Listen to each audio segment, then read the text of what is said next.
formatting. Normally, we schedule the town halls on Tuesdays at 7. Um, Today, obviously, it's Wednesday.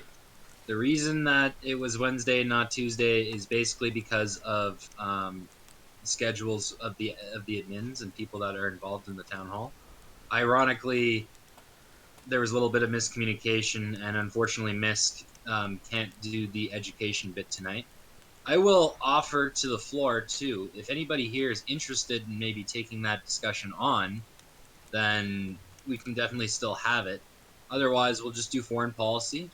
They might end a little earlier, probably like 90 minutes or something. And then what we'll do is we'll have free discussion afterwards. So yeah, again, I'll just pose that question. Does anybody want to take on education? I would love to.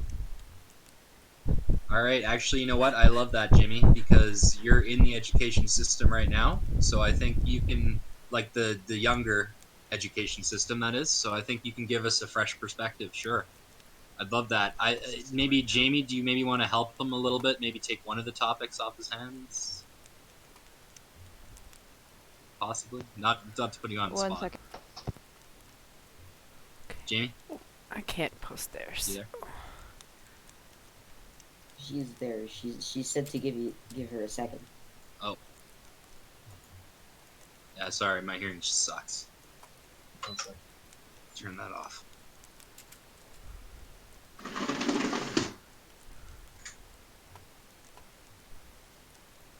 Well, anyway, I'll talk about the formatting then, basically. So what we'll do is we'll start with opening the town hall with what I'm going to do is go over the weekly updates. So our weekly updates basically kind of go over exactly what we're doing. I might be paraphrasing a bit. I might add a few things in. So, um, and then after that discussion, we'll have a Q&A. Then I'll open the floor to everybody. And then after that, we'll start the foreign policy discussion. There's going to be 4 topics on the foreign policy discussion: Canadian foreign policy, New West foreign policy, U.S. foreign policy, and globalist agenda. So I'm fine doing all of them. I was hoping if Universal Fractal comes in, then maybe I'll let him do the globalist agenda, because he's done a ton of research on that, and he's probably more informed on that than I am, to be honest. But yeah. Um, of course, between each topic, we'll be doing a Q&A and a open floor, and then I'll just go over the rules of town hall if you didn't read them already. Don't speak over time. I'm hoping like we can try to keep it around 1-2 minute speaking times for the open floor. That basically means. Don't speak out of turn. Don't go off topic. Try to keep speaking time closer to a minute. I already said that. You may pass on any topic and give up your speaking.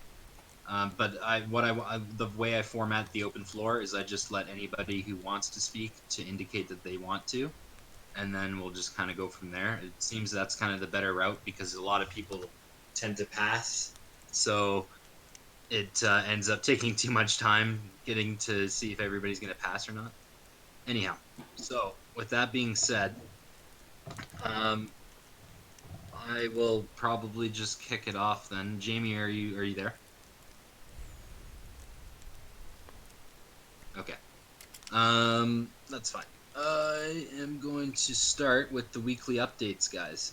So, basically, as we've kind of stated throughout this process, we're kind of taking multiple angles of attack at this. There are a lot of people in here with a lot of different perspectives, and we're trying to bring all these perspectives together and to kind of become a more cohesive unit. We don't have to agree on everything. That's the thing. Um, we just have to agree on one thing, and that's that we need to get rid of this federal government in whatever way possible, pretty much, right? Of course, the one way that I and pretty much the rest of the staff disagree with, in terms of a way that we shouldn't be trying to gain independence, is military and basically an armed revolution. Now I know there may be some people in the server that have different views on that, but I will say the overall view of the server and the staff is we are certainly against a civil war. But at the end of the day, everybody has their opinion, and as long as there's no threats of violence, and basically if the code of conduct is adhered to, then we're gonna, let it go. It's not gonna be a big. So continuing with the updates, I'll start with our petition in Saskatchewan. So we have a petition in Saskatchewan. This petition is not the same as Wexit's petition. It is different. So Wexit's petition is for the party. They're trying to get party status in Saskatchewan. If you support that, that's great. So far, the overall mindset of the team is that the leadership of Wexit has really dropped the ball, and you know, although we are open to working with them, it's kind of been difficult to see the path that they have laid out for separation. Um, Pretty much because they never talk about actually how they're going to do it. All they do is talk a bunch of political rhetoric. That's all I've heard so far. In terms of their efforts with the petition, they tried going to the stadium and the mall. Either of those really worked out exactly the way they planned. They essentially kind of ended up getting signatures from like the pool nearby across the street from the stadium, and they got kicked out of the mall, so they had to go to a Home Depot nearby in the parking lot. Apparently they still got a decent amount of signatures, so good for them. And if you support them, as I said, that's great. They have booths coming up, probably like more soon in different areas, right? Thought I heard about one in like Swift Current, but I'm not totally sure. I wish some of my Saskatchewan admins were here, but They nevertheless. they haven't got anything set up in Swift Current yet. Oh, yeah. They were planning to, Go got over it. blocked for most of the businesses. They didn't ask. Yeah, Kettle's of a good course guy. it is. Do you I wanna should bring go him over on one the of my streams petition one of these days. real quick, Oh, Toby? yeah, you sure can. Just got my paper here. Basically, I video on my cool channel that kind of explains a little bit about. Yeah, just to mention on that, guys, he's Cool Explorations, that channel down there. If you guys want to check him out, he has a lot of great content. Yes, Go ahead. lots of political stuff on there. Basically, a petition, although it says it's for separation, that's not really the necessarily the goal from it. It's just basically Scott Moe and my MLA Everett Henry kind of been in talks with them. They are discussing it at their next caucus meeting. I think Everett said was this week. And basically, they're interested in it just so they can see what the general consensus in Saskatchewan will be and the support towards separation.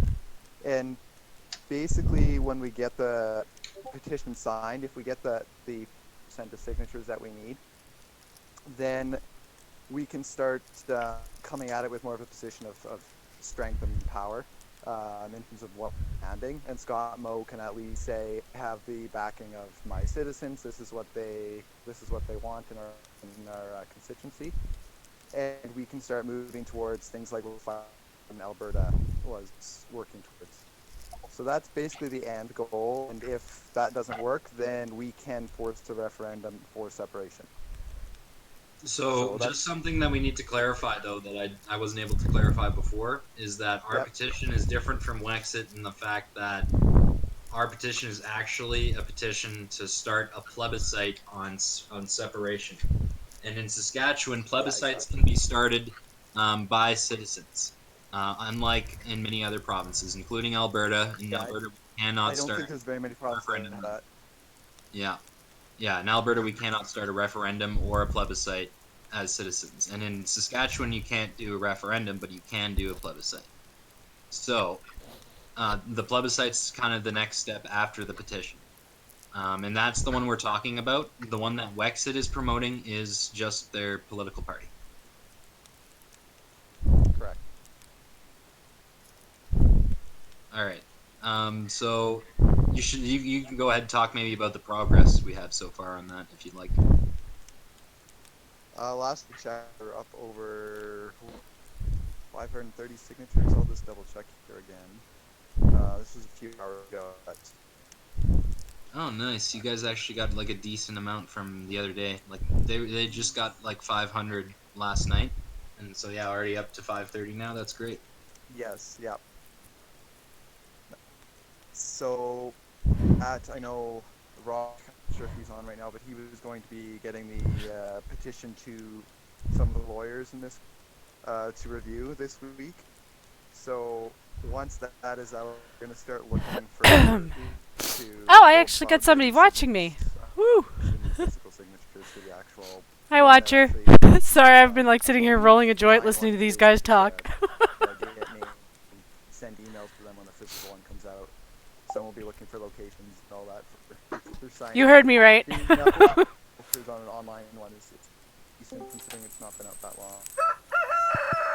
Yeah, so basically the change.org petition is for exposure and to connect everybody basically. So that's kind of the purpose of it. And then the paper petition, of course, is what actually is going to matter in the end.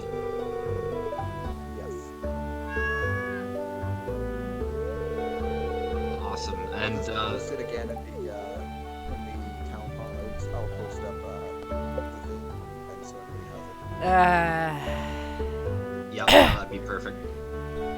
So the last thing maybe I'll mention on the petition is maybe Aaron.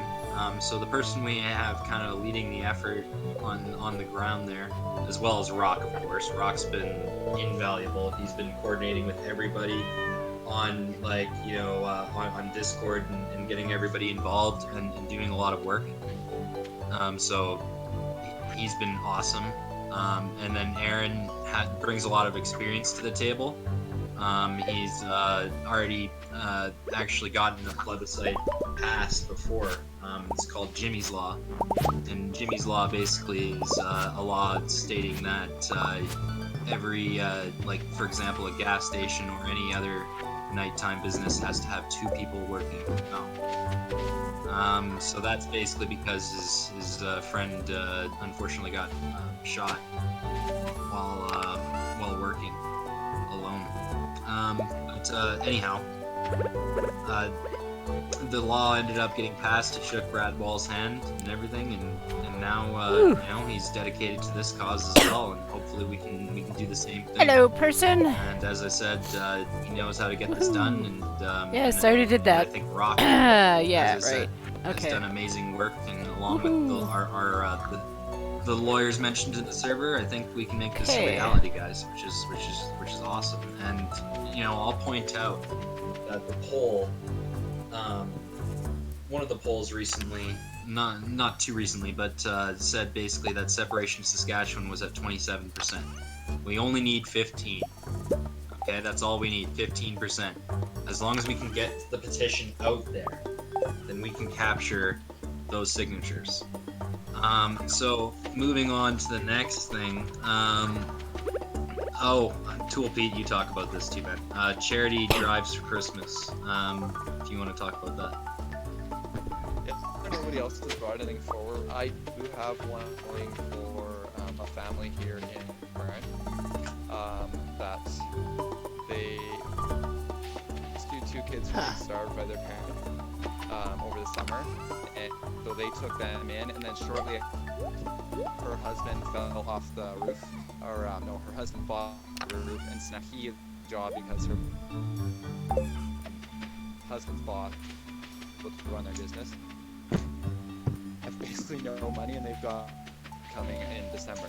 So they'll have 6 kids by Christmas, so they just have nothing. Well, I have a GoFundMe in our volunteering, as well as on my Facebook group, Art for Change Movement. So you can donate on there. If anybody else has any other charity, put it up in the volunteer, put a little ad here so we can all see that that's running. Just because it's good if we're all appearing to be supporting charity, because charity is important, especially for Christmas. Another thing to add on to that is posted in the Facebook group. There's a bunch of people in the Excuse Facebook me. group. And Ooh. yeah, it's a good way to get it out I there. sound attractive. And people can like share it to other groups and stuff. Exactly. So, on on that note, I don't actually, know. sorry, Can one I? more thing I want to talk about on charities is again just to echo what kind of Tool Pete said before. Do you want to, get more people involved in that, more events, more drives? Like, one isn't enough, and definitely want to make some more progress on that front. I personally might be starting. I'll start looking into seeing what's around in Calgary too, and go from there. I've never really done it before. I might actually maybe just ask my dad. My dad's done a bunch of these drives and stuff, so he's a great resource. So I'll definitely be using him in my personal effort.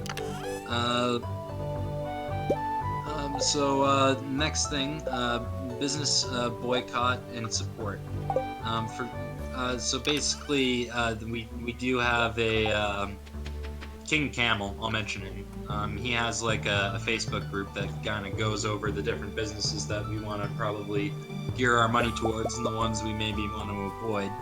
Most of which is kind of based on where the headquarters are and other things like that. Yeah, so it's definitely a good thing to check out. We have 2 channels here: businesses to support, businesses to not support. So definitely something I'll shout out. There's some good ones there. I recommended one myself. Lush. Lush is attacking the oil industry, and they have been for years. I freaking hate those guys. I can't even believe they're still in business in Alberta, honestly. But yeah. The next one is, there's a bunch of events. I'll maybe mention some of the ones that are coming up here. There's a Drayton Valley Wexit Rally on December 7th, 15th, Grand Prairie, 11th, Edmonton, then Prince Albert on the 25th, Saskatoon on the 25th, Regina on the 26th, and Yorkton on the 26th. How are they doing this all in, one day? Okay. That was my exact thought when I was putting that. I know. Questions. So, First Nations update. Basically, in terms of the First Nations, Tim and his wife are going to be working with the AAP, which I'll talk a little bit more about maybe on the AAP side of things. Basically, they want to go out to all the different reserves and speak to all the all the different areas and hopefully make some headway, and connect to people and get their feedback and actually make a plan that's inclusive and driven by First Nations. But of course, his wife is actually a Tree 6 First Nation, hopefully, her with the support of Tim and the AAP team, they can make have some headway. So I'll do change gears a bit, and then we'll go to the municipal district update. So Wheatland County and Medicine Hat counties are with 9 counties in Alberta to be voting in favor of the Wheatland County motion so far. And I'm not going to read the whole motion, but basically it's withdrawing from the Canada Pension Plan to create an Alberta Pension Plan. Collecting our own revenue. So basically the province collects all income tax and Ottawa does not collect any revenue from us. And then removing equalization from the Canadian Constitution. demanding Senate reform that is fair for the West, and replacing the RCMP with a Alberta police force, and then yeah, overseeing its own immigration, and yeah, if they don't deal with these demands in good faith, if they block, hinder, or otherwise prevent Alberta from exercising its right as outlined above, that the government of Alberta will hold a referendum with a clear question as defined by the Clarity Act on the secession of Alberta from the Canadian Confederation on October 18th, 2021. So, oh, I guess I accidentally scrolled over a couple things. But yeah, with our website, we do have some updates coming. So we've obviously completely rebranded it. And we're going to be adding in an announcements tab on there. By the way, for anybody that doesn't know, it's westwantsout.ca. Pretty easy to find, pretty easy to remember, hopefully. And yeah, no, it's been great.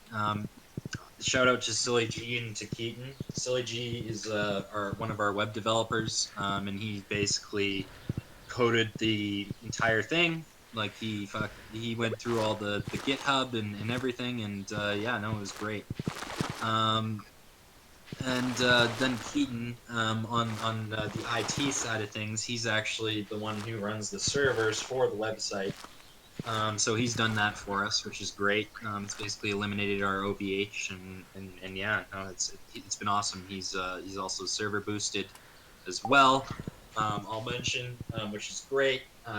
For those that don't know, there's this feature on Discord Nitro, and Discord Nitro basically can really enhance our server. I'm personally boosted the server now with 3 boosts, and so that cost me $13 a month. Ghost is going to be server boosting pretty soon. The thing is that I think what he's going to do is he's literally going to boost us to level 3 all on his own, and then you know, we'll have all the perks that we really want for the server to have, because you know we really want to enhance the experience here, and make this, you know, a more legitimate looking platform. And doing Nitro does help that. And as I said, I'll go into the details here, but basically what I'm getting at is that you know, any help's appreciated, just because, you know, I would hate to have Ghost have to take the majority of that you know, that burden, because you know I can't really afford to do much more than what I've pitched in. So that's kind of how it goes with that. But as I said, this money would not go to us; it would go to Discord, and it would enhance our experience. So as I said, I'll go to Nitro here and kind of go over the benefits of each of the levels. So, find the levels.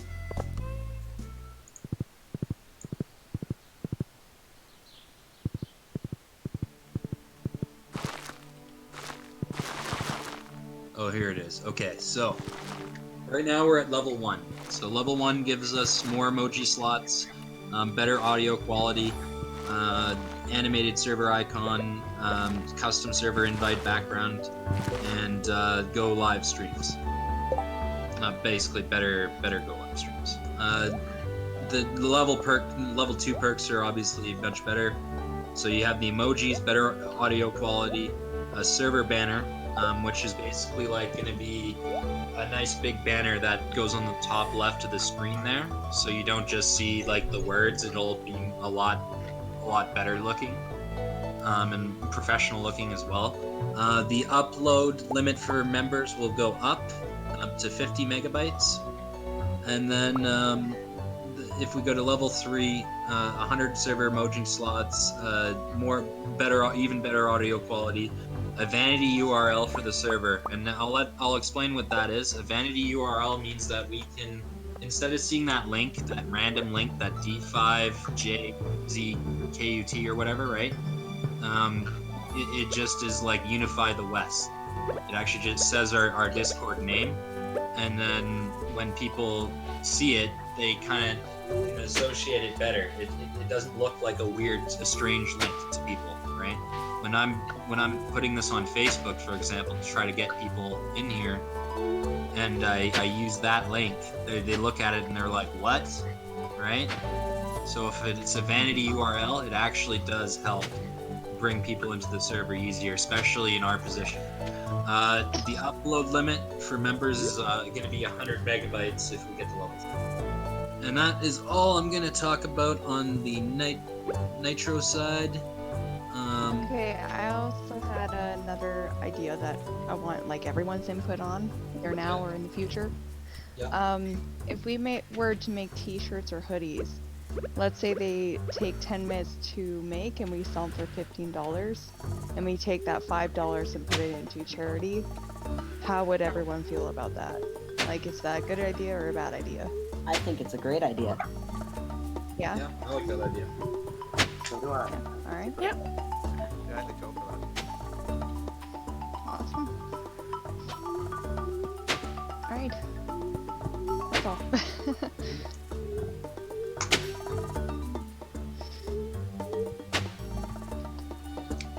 I'd be willing to send you yarn money, by the Hello, way. person! Well, I'm not gonna knit them. I'm gonna make them online and, print them. Oh, yeah. Crap. Take a long time to Um, knit a logo, I think. Don't mind me. Just a mess, like usual. Yeah, that's fair. Too tedious. Alright, so, Okay, I probably yeah, did with need all I this guess the anyway. last thing with the Nitro is just that we do have another channel too that just kind of like directs you to the site and everything, explains it. Anyhow, the next thing on the weekly updates is I'm out. yeah, the article. So Kat was featured in an article this last week. You know what, She was screw in it. Dawson Creek holding up a banner. You see nothing. basically Well, you saying, see everything. I'm not gonna lie about that. Brexit, don't leave 1, 2, BC 3, 4, behind, 5, 6. or don't let Alberta leave BC behind.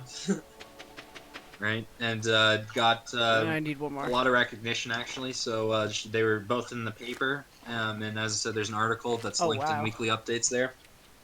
And they also 5 more. were found by one of the Wexit people from Wexit BC.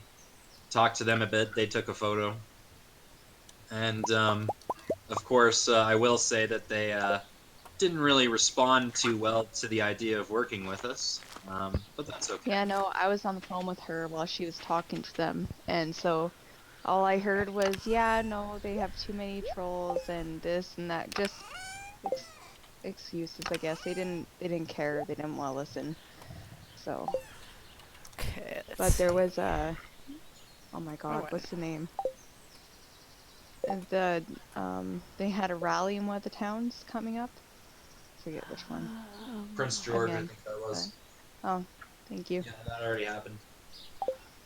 Okay, I went through the name of 3 princes before I got to the right one last time I tried to say it. So, like Prince Albert, Prince Rupert, I don't know. One of the princes. Some prince. Yeah.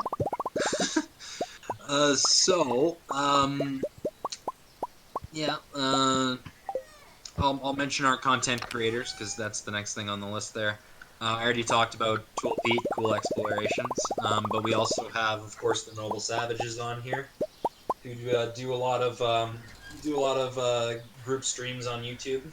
So, of course, Universal Fractal and Ed Jam, and a lot of those guys will be posting about that in here and letting people know when, one of those, video streams is happening. So feel free to check that out, of course. And then with Critical Thinker, he's another one of our content creators. He's been great. He did an interview with Ghost. Definitely check it out if you'd like. And he also kind of talks a lot about the constitutional route. and yeah, he does a lot of guest streams and stuff with Doug Force, Smiths Canada, all those people. Steve LTT, he's another content creator. He's done interviews with Ghost. He's done interviews with the Jason Wilson, the Wheatland County MD that's working with us. And yeah, no, he's been great. He's asked the tough questions, and and it actually has produced some pretty good content. One of his videos was shared by the PPC, and got 14. Last I checked, it was 1,400 views. I think there's probably get some more, which will be great. Definitely check that out. It's a great interview. The PPC version actually kind of shortens it, so it just kind of gets the bit involving Wexit for the most part. Then plans with the AAP. So basically, we're working with the Alberta Advantage Party. The Alberta Advantage Party has actually been around for a while. It's a registered party in Alberta. They've done some great work in terms of laying the foundation for what we're actually going to need for separation. They've worked on actually drafting like a proper constitution. Of course, the thing about anything with the AAP is it has to have the validation of the membership. So the members in the AAP have a lot more say than they do in pretty much any political party, because the members of the AAP can actually hold people accountable. They can turf out leaders they don't like. They can basically hold all the cards, right? The founding members are actually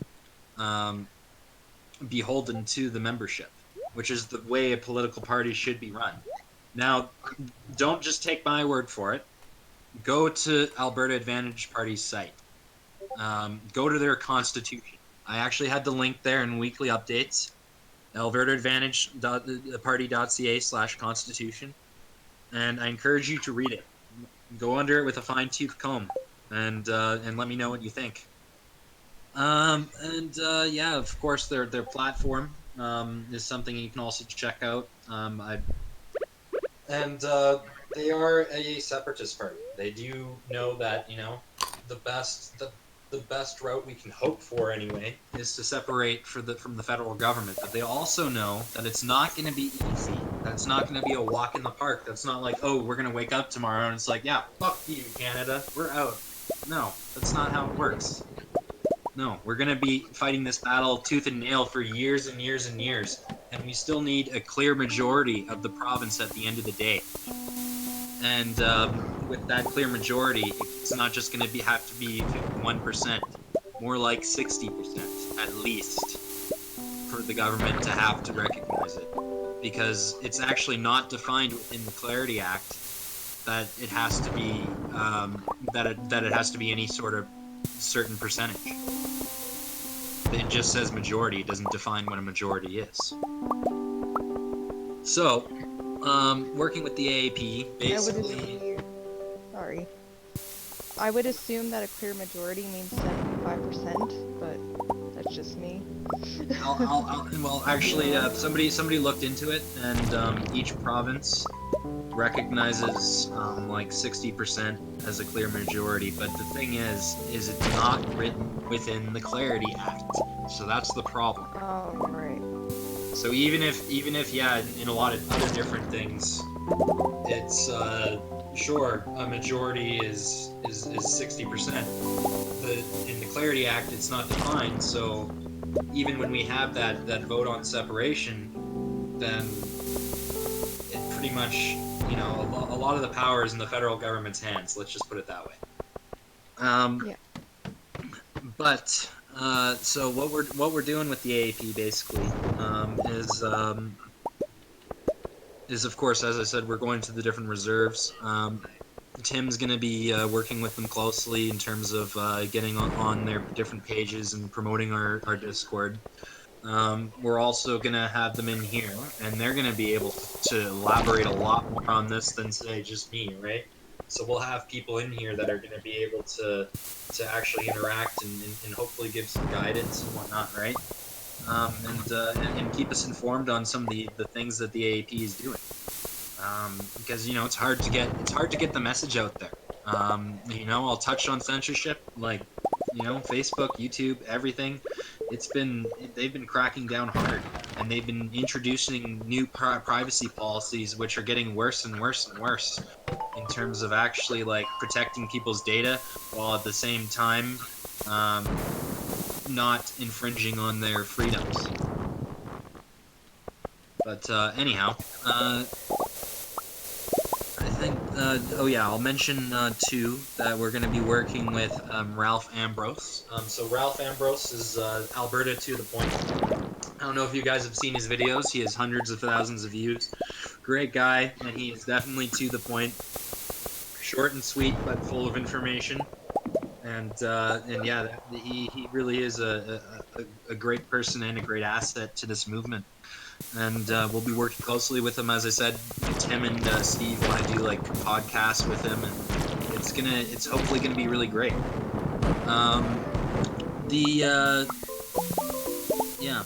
That's pretty much all I'll say on that, except for the fact that we have been talking to other people as well, people that I'm not necessarily going to name. We have a lot of feelers out there with influencers and different politicians and all sorts of people, that even people that just bring important skill sets to the table. And that's the other thing, guys, is we know that everybody in here has a skill that they can put to work. Everybody in here can contribute in some way. So it's all about, in my view, it's all about finding the most effective way that you can contribute. And that's why I have the volunteering channel there. So if if you guys want to get involved, like let me know. I'll try to give you some suggestions as much as I can, as well as the other thing too is I want to know more about you. I want to know more about your skill set, what you can do, what your background is, because then what I can do is be like, okay, well you know lots about this. Well, why you're perfectly suited to do this for us, right? And there's different projects going on. Actually, you know what? Another project I'll mention that's going on too. I'll mention what Peter's trying to do. So Peter Kafta, I don't know if you guys seen him on Facebook. He's kind of all over the place, right? He's kind of wanting to. He's working with the Radio Free Alberta guys. They're a Facebook group, great bunch of guys. What they want to do is basically set up a radio station. It will be an AM station, but a radio station that can get the word out on important issues and not be controlled by the fucking mass media conglomerates that are owned by the liberals. So, I completely support that effort. And actually, one of our moderators, Keaton, I pointed him in that direction because he's an internet guy, internet and telecommunications guy. So he knows his stuff, and he also owns a business too, and everything. So. Maybe he'll even end up working with them. That would be great. But we'll see what ends up happening there. I love the potential of that idea. I love the sounds of that idea. Yeah, we'll see where it goes. We'll see if it can work out.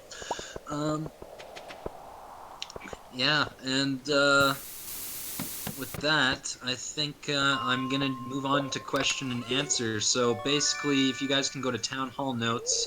I'll check if there's any questions there already, to submit your questions on anything we've talked about. For anybody that's missed some of the stuff that I've been talking about, basically what I was talking about is the weekly updates. So you just kind of refer to that. So yeah, I'll mention to Big Al. If you want to ask questions on this segment, we're just talking about the weekly updates that are in there. So if you wanted to give that a read, you could submit your questions and then away we go. Question and answer. Let's see what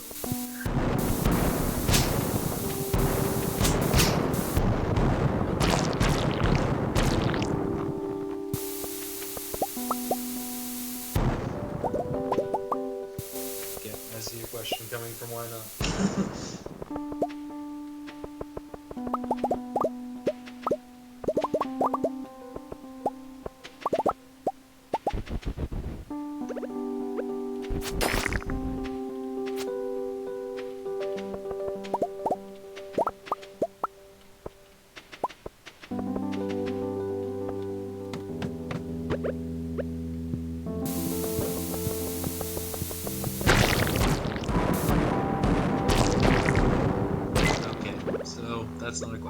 So I guess I will assume there are no questions, which is great. That I guess means that I hopefully explained it clearly enough for everybody. And yeah, I'll open the floor. So does anybody want to just speak about what we've been talking about here? Indicate in the town hall notes or just open the mic, no problem.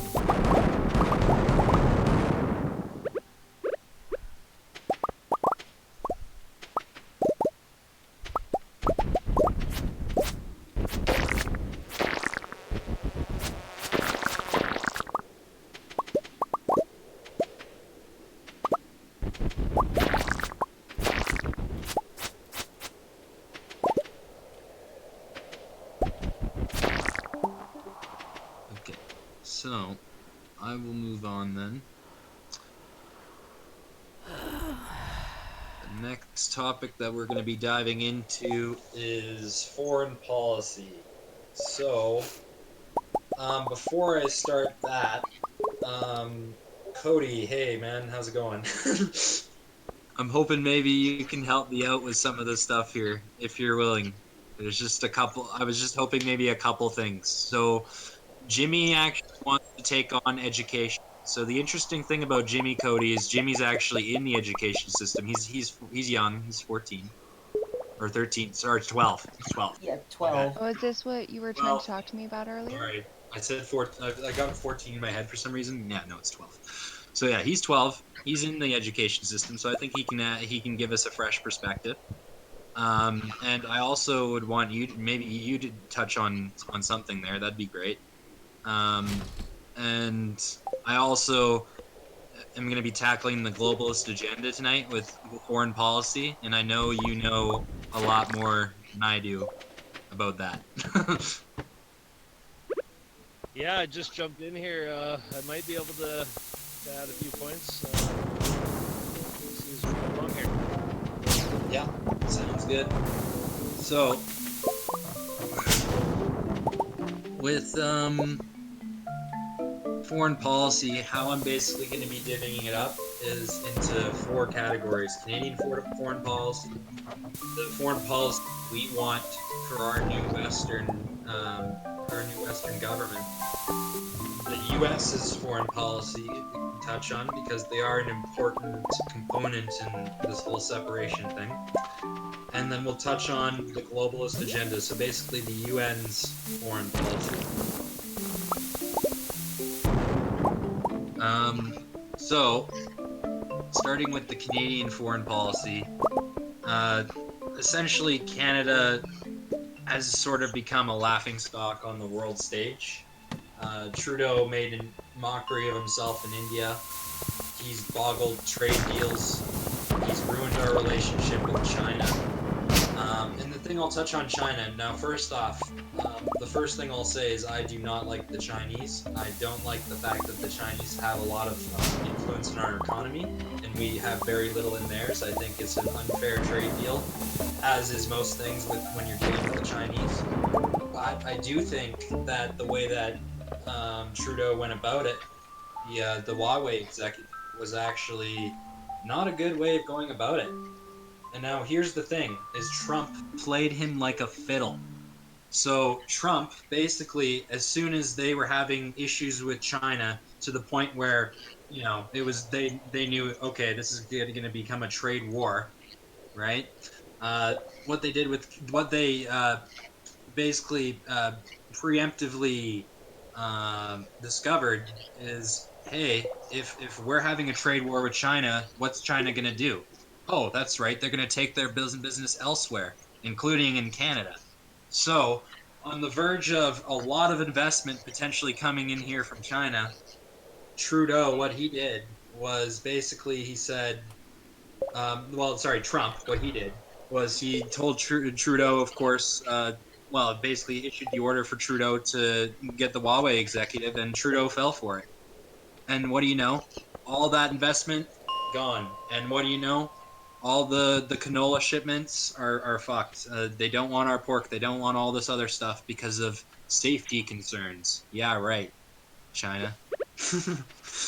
And of course, they're holding our citizens hostage, which is probably the worst thing of all.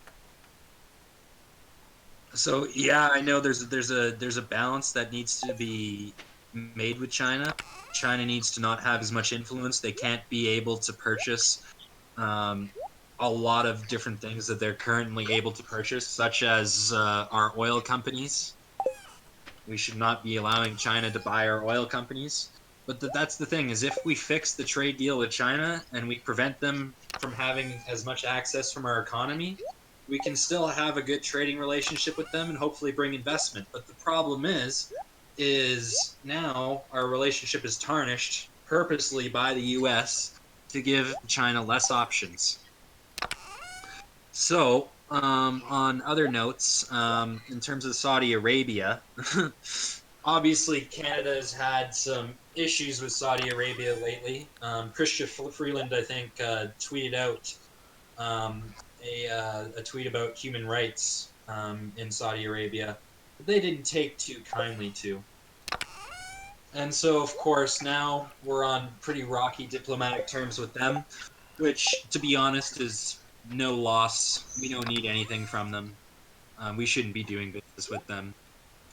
They, in my opinion, they don't bring enough to the table, and they are worse enough of a country in terms of their human rights record and all that, that we should have absolutely nothing to do with them. In my opinion. I don't see any benefit from having relations with Saudi Arabia. I am outraged that we are still selling fucking weapons to them. We're selling ATVs. We're selling all these different like rocket equipment and everything under this, like all this light weaponry. Um, and yeah, Trudeau's more than happy to sign off on that. Not to mention, at the same time, at home, he's not even investing properly in our military. We have like old jets from Australia. He didn't even invest in the new jets because our jets we're like rusting. Like, come on, guys, get it together. Our defense is a serious thing. Like, our relationships with a lot of places around the world right now are rocky, and they should be, because these places have not done anything to progress. They're back in the dark ages, it seems, some areas, and it's not for no reason. There's a lot of reasons for it, and it's very complex, and it's not necessarily any person's fault, right? But it is what it is. In terms of what other stuff can I talk on Canadian foreign policy? I think that Tom Quiggin report was very telling. Oh yeah, yeah, elaborate on that. I don't know anything about that. I'll post it into the chat here, or the town hall notes. Cool. Basically, it's information pertaining to how our tax dollars are spent to fund terrorist organizations globally. Yeah. Yeah, I was reading an article the other day too about my very own mayor here in Calgary. He's funneling money to the Pembina Institute. It's like, fuck, really? Come on, man.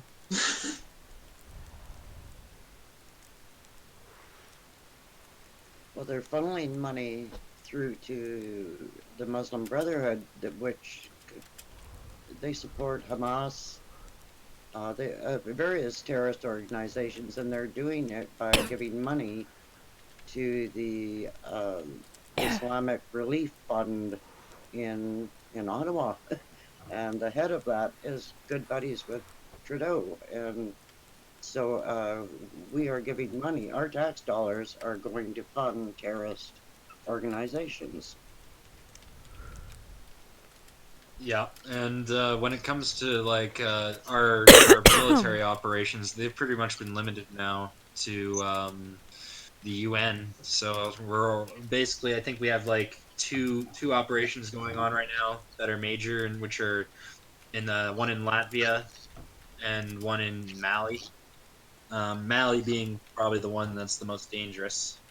So for the most part, I think in Mali, it's just we're just doing the first aid. So we're the first aid team that comes and saves your life when you get shot by some warlord.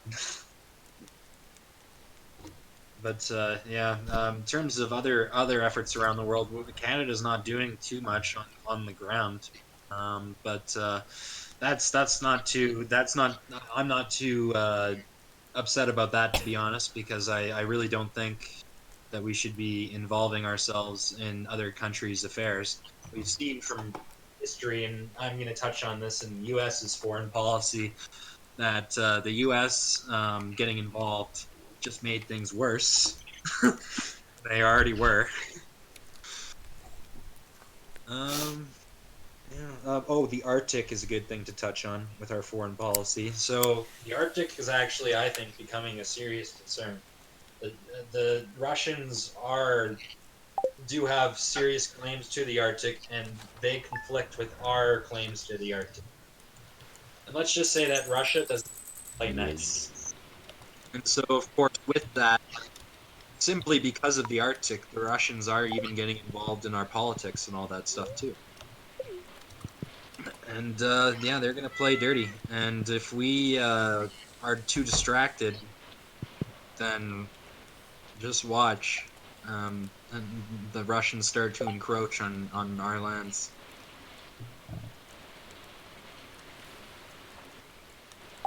I think they see us as weak. Our government They is weak, do. our military is weak, and I think they see us as weak. They do see us as weak. A lot of the Eastern countries see us as weak, and a lot of the Western countries think we're a joke. Well, It's not good. I think that the West is going to have to make up their own new foreign policy, have some clear directives and goals, and not be so willing to get along with everybody in the world that we don't agree with. Like it just seems like Freeland is forever uh, being playing nicey nice and paying off, putting money here, putting money there to buy uh, them to like us. And well, I don't see that we have to do anything for any other country other than ourselves first. Yeah, And so, and there's a lot of money being thrown around the world that should be spent at home. yeah, And totally. And the conservatives touched on that in I the mean, campaign. it's nice to be friends with other countries so that you have good trade deals and to get along, and but not to the detriment of our own well-being. And this is what is going down the drain right now because and we are so in debt. We are so in debt to the World Bank. For instance, if Alberta, let's say, wants to go it alone, and they owe 3.3% of the world debt. They have to pay that to the World Bank. Um, and that's 3.3% of three-quarters of $1 trillion. BC owes 15.1% of that. And so before you even get started, we're in debt.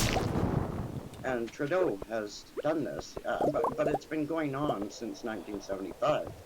It's gradually been growing, and so the UN and the World Bank are in cahoots here, and so they think that they can tell us what to do because they own us. They own us, and it's a really tight situation now, and because now to become a country, we have to be recognized by the UN. We can become a state, but to become a recognized country, we have to submit to the UN, but we don't have to sign on to that migration pact. It's not a legally binding contract, and we don't have to sign on to it. But to be recognized as a country, we have to submit to the UN. It has to go through various levels, and I don't know, do we even want to be involved in the UN? But if we don't, we lose a lot of friendship. We could possibly lose a lot of trade if we don't belong to the UN. So there's all these motions we have to go through to even be recognized as a country. And I'm not, I mean, it's easy to say, oh, well, let's separate, we'll be our own country. But we won't be recognized as a country unless the UN recognizes us. I would dispute that. I would say that if we did have enough international support with the relationships we do have, that we would be able to get. You can get a country recognized by other countries without the UN. A country can recognize another country without the UN. And if you We get can be enough, you can we do can be a that. sovereign state. It's We can be a easier sovereign. if you go through the UN because, of course, the UN is already connected to all these countries. That's basically the point. It would be harder for us to go the other route. But I mean, yeah, I agree. It's really a tough decision, and it's really a tough spot because I do see some benefits to being a part of the UN, but everything the UN's about, I'm pretty much against. So Right, but we owe them money. We owe them a lot of money, and so Is that they got us over a barrel. debt that is formed via fractionalized banking and usury. Okay? Mm, So, if you look at it in that light, did Iceland pay their debts? Because I'm pretty sure they kicked the world bankers out of their country and locked up politicians for rape. mm. I don't believe that they paid back their owes. I don't think they're still recognized as a sovereign state. Sovereign state. No.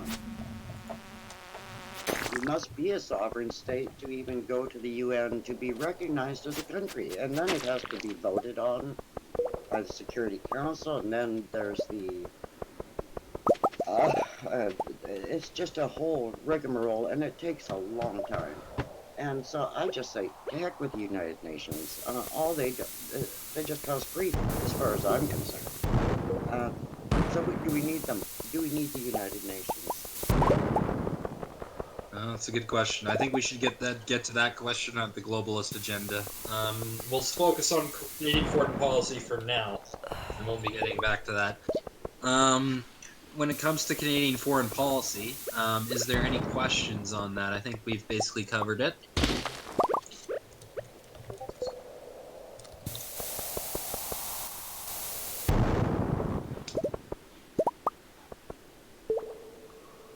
don't think so. I'm giving people a chance to type. Yeah. Okay, so that's a question about the globalist agenda. We'll get to all that. Okay, let's maybe move on then. So to the new West. Actually, no. Let's just go to the globalist agenda and dive in. Screw it. There's already good questions about it. All right. So globalist agenda.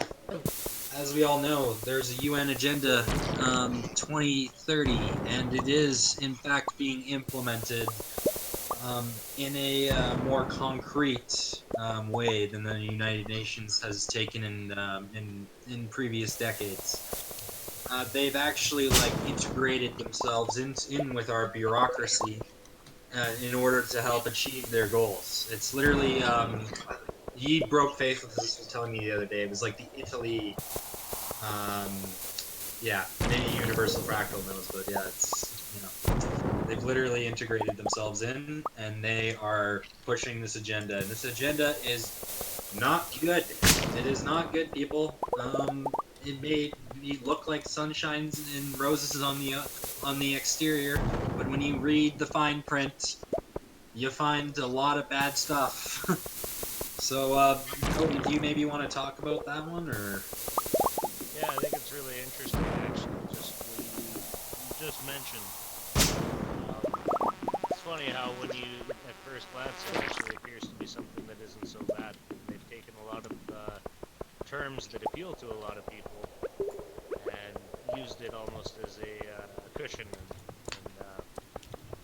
make us accepting of it. I don't know, but when you get right down into it and you look at what the whole picture represents when you put all the pieces together, it's basically to take over everything. They're trying to lay claim to all of the tide waters, to our property rights. You know, they want to force migration from people out of rural areas into tight-knit cities and communities, and you know, basically the removal of our inherent natural rights on a mass scale. You know, and you take a look at the policies that are being pushed by these organizations like the World Health Organization and things like that, in conjunction with even the CEOs that own the companies that are, you know, supporting these organizations, and it paints a full picture to me. And it's not one that I think is a beneficial feature for really anybody except for me. Well, another one of the big goals of the UN is just the mass migration. They want to take all these refugees from all these different countries and pour them into the developed country. That's the goal. And it's not it's a very ambitious goal, and they are very ambitious about it. And it's in a way that's going to be very dangerous for our society. It really is. But we're not allowed to say anything. We're not allowed to criticize it. Yeah.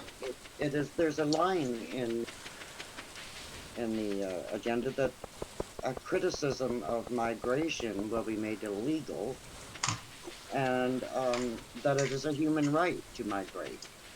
Or to just say, I want to go to that country, and away you go. And unless you're a criminal, they cannot refuse if you've signed on to the Migration Pact.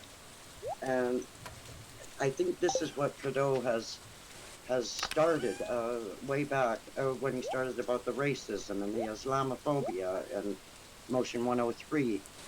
I think this was the start of not being able to criticize this pact that has been signed onto, and he never asked any of us. I mean, and I'll even dare to talk really quickly about UN drip. Like, again, another thing on the outside looks perfectly nice and fluffy and oh, that's nice. Okay, should go ahead. Yeah, sure, sign that. But then again, you look at it under a microscope and you're like, oh, so if we're gonna get a pipeline to Tidewater, we literally have to get complete consent from them. Every single different band has to approve it, and some of them will never do that because they're receiving money from the Tides Foundation. So it's kind of like, okay, if we sign this, we're literally signing away our ability to do any energy projects going to Tidewater on the Pacific. And even on the east too. It's going to be a huge problem.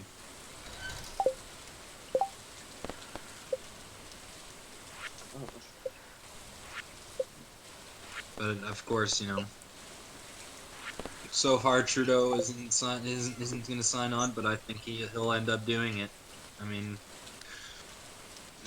you know, he has to make Gerald Butts happy. You know, Gerald Butts loves to kill a pipeline. Excuse me. Boy, that was a sneeze. But well, I think if they were going to, Trudeau was going to make such a big decision that would affect the country so drastically, I think there should have been a referendum on it. But nobody found out about it until just before he signed it. A week before I found out, and a lot of people still don't know about it. And they're wondering why all these people are coming to our country, and oh, part of the UN, oh, what's that, you know? oh, look, it's a liberal voting bloc. It was very secretive.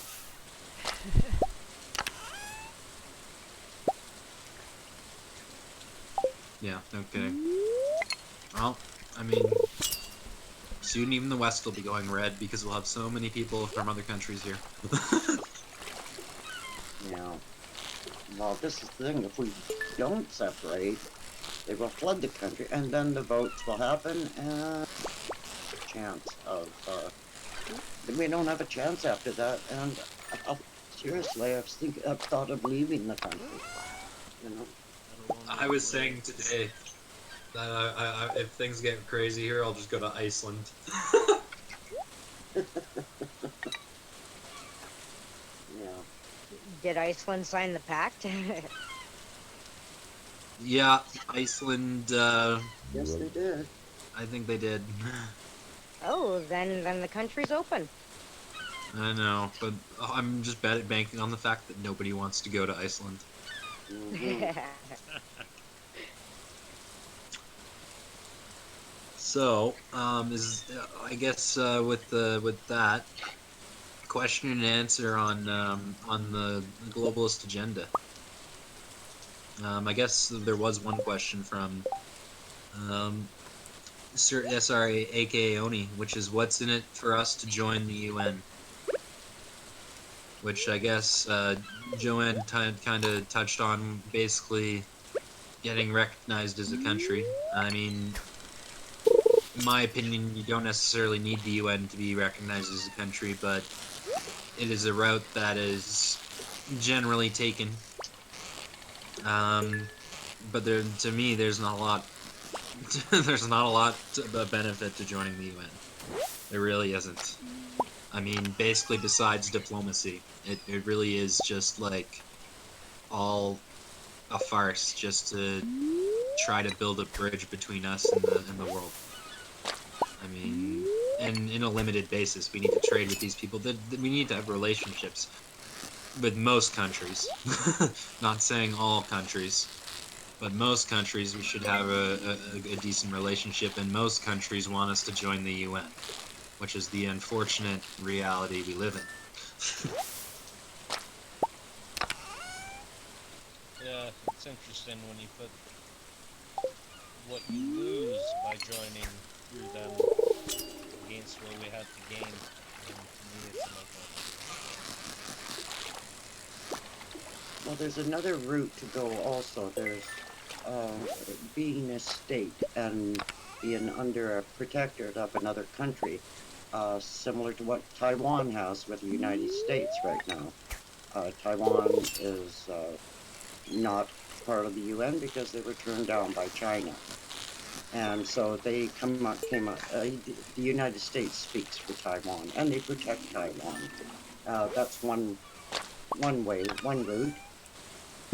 Uh, but like you were saying, the how, how the UN started out has changed dramatically, now compared to what it started out. And so, like you were saying, is it worth it now? Is it worth it to be part of the UN? And uh, I think I think the bad is starting to outweigh the good because now they've kind of become their own dictatorship. To me, they dictate to the world and tell countries what they're going to do and how they're going to do it and how many immigrants they're going to take and what immigrants they decide. The country doesn't decide anymore, and that needs to stop. I think the West needs to be able to say, yes, we are for immigration, but we want to pick the immigrants. We don't want them picked for us. We want them as we need them for work, for jobs. Uh, Otherwise, we're just being dictated to. So I say, the hell with the United Nations. Yeah, I'm kind of on board with that. Another good thing I totally forgot to talk about, which is a good thing to talk about on this, is the Paris Accord. Like the Kyoto Accord, lots of unattainable targets, and it's just another excuse for the world to shame for something that we're not even responsible for. Like, give me a break. It's absolutely ridiculous. Like, and then the media is all over it. Like the other day, CBC's like putting all these charts. Oh, Canada is such a bad actor when it comes to the environment. Oh, Canada is such a bad actor when it comes to the Indigenous people. Oh, Canada. Oh my God. I mean, not that they've done like great with the Indigenous people, but I mean, genocide. I don't know. Cultural genocide, I guess. But yeah. Do you not think that the U.S. is not looking out right now to just see how we all fight out with us? And and you know, Oh boy. they're just looking at possibly picking up oil Alberta, USA, whenever they. Yeah, no, you're totally right, Al. That the U.S. is they're opportunists, and they always have been opportunists. You see that in the history of their foreign policy. They have no regard for anything, which is what I'm going to get into next. One thing though, before we do that, is wait, well, let me see. Is there any questions here? No. Okay, so if anybody wants to speak, anybody want to speak? Couple minutes. Yeah, stay out of the UN. The UN is bad. They're There you worse than the liberals. That is really bad. Yeah. Yeah, they are probably worse than the liberals. They're like NDP on crack. Nice. But then, as you said, our trading, all the people, all the countries would not look at us as great without. And you know, it's a give or take. And It's a perception without them, thing. yeah, And unfortunately, folks, perception is in fact reality. Yeah, it would seem to me, though, that our perception is being significantly limited to the exposure of what is occurring globally, which is mass populations of people becoming aware of these things and deciding to take a stand against the system. Right?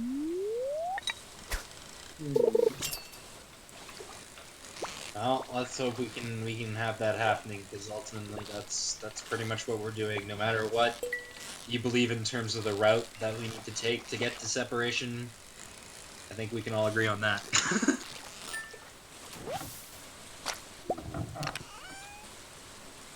All right. So with that, I think we're wrapped up on globalist agenda.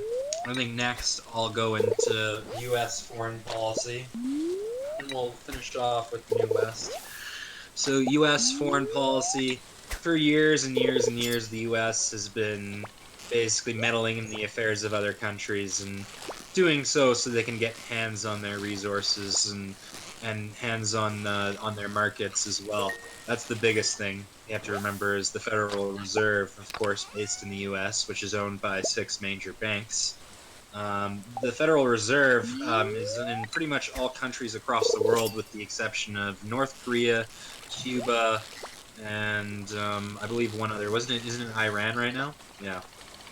Um, any country that doesn't have the Federal Reserve, the central banking system, basically is a black sheep of the entire world, in the sense that all these different countries and all these different powers that be are going to work against them, just like we saw in Libya with Mohammed Gaddafi when he tried to make a gold-backed currency instead of going with the central bank system. The central banks did not like that, and of course, war came to Libya, and Gaddafi was deposed. This happens around the world. Has happened around the world. That's just one example of somebody going to a gold-backed currency, and oh, all of a sudden, what do you know? U.S. troops are inbound. And yeah, no, basically the U.S. has become the enforcer of the central banks, which is a scary thought, to be honest. They're, you know, basically occupying parts of these countries to gain control of their oil. They have been for years. There's been wars fought over it. A lot of people have died. Obama probably killed more innocent civilians than I think it's like probably any president in history. So many citizens died, just like innocent civilians died from drone strikes, because Obama seemed to love those. Yeah, it's interesting.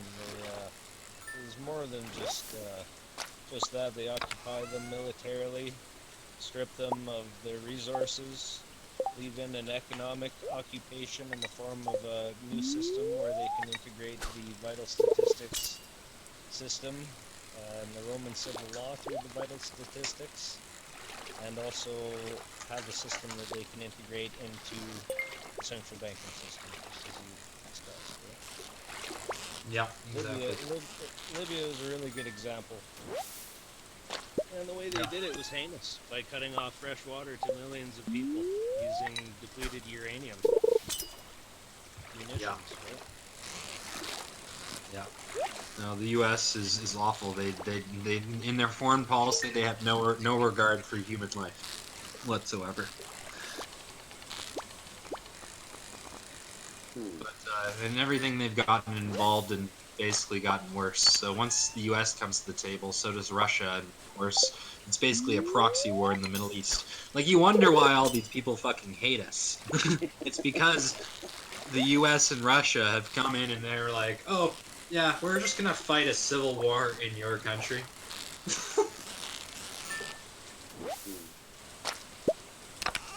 In the name of democracy. Yeah, in the name of freedom. No, it's in the name of greed. Like with Yes. everything with the U.S. foreign policy, it's in the name of greed. And not only have they done things like that in terms of bringing their military straight up, they've done a lot of things behind the scenes that we don't even know about.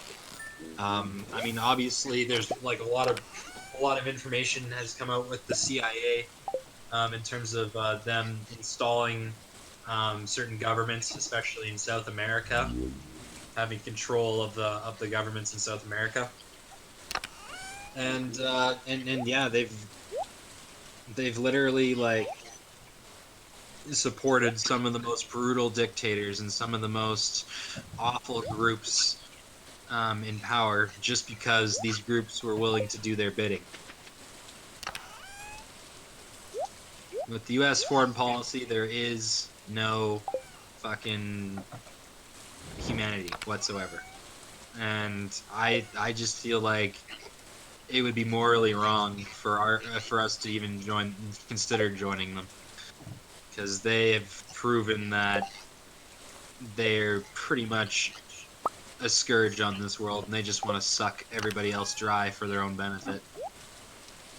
And yeah, they're opportunists, and they will surely take. I'm sure they'll do something and have some response if this movement gains traction. I'm sure they'll want a piece of the pie, and some people here will fall for it. And I'm telling you now, don't fall for it. That's right. That's right. I keep seeing people saying, well, we could become the 51st state. Why? Well, Why would you want to do that? I, we could be our own There's country. already Why a would... Facebook group. There's already a 51st State Facebook group. Oh my gosh. Shouldn't that be Liberia's? Becoming completely independent is a really difficult thing, right? Because those who control the central banking system have been for years stealing the wealth of every nation on the planet, right? In the form of actual valuable natural resources via corporations that are into the mining, like your golds, your everything, diamonds, you name it. And so even if you do break away monetarily, you still have outside influences that are trying to manipulate your country with their commodities. Right? It could be a really difficult thing to Well, Yeah. did Saudi Arabia not just this year buy all of Venezuela's gold reserves? This is what I read somewhere, that Saudi Arabia, and so I think Saudi Arabia are just as much to be feared as United States. I don't care for Saudi Arabia myself. How much gold do you think we got here in Canada? I had heard Trudeau sold ours off too, so I don't know. Yeah. One thing I can talk about too is the Rockefellers.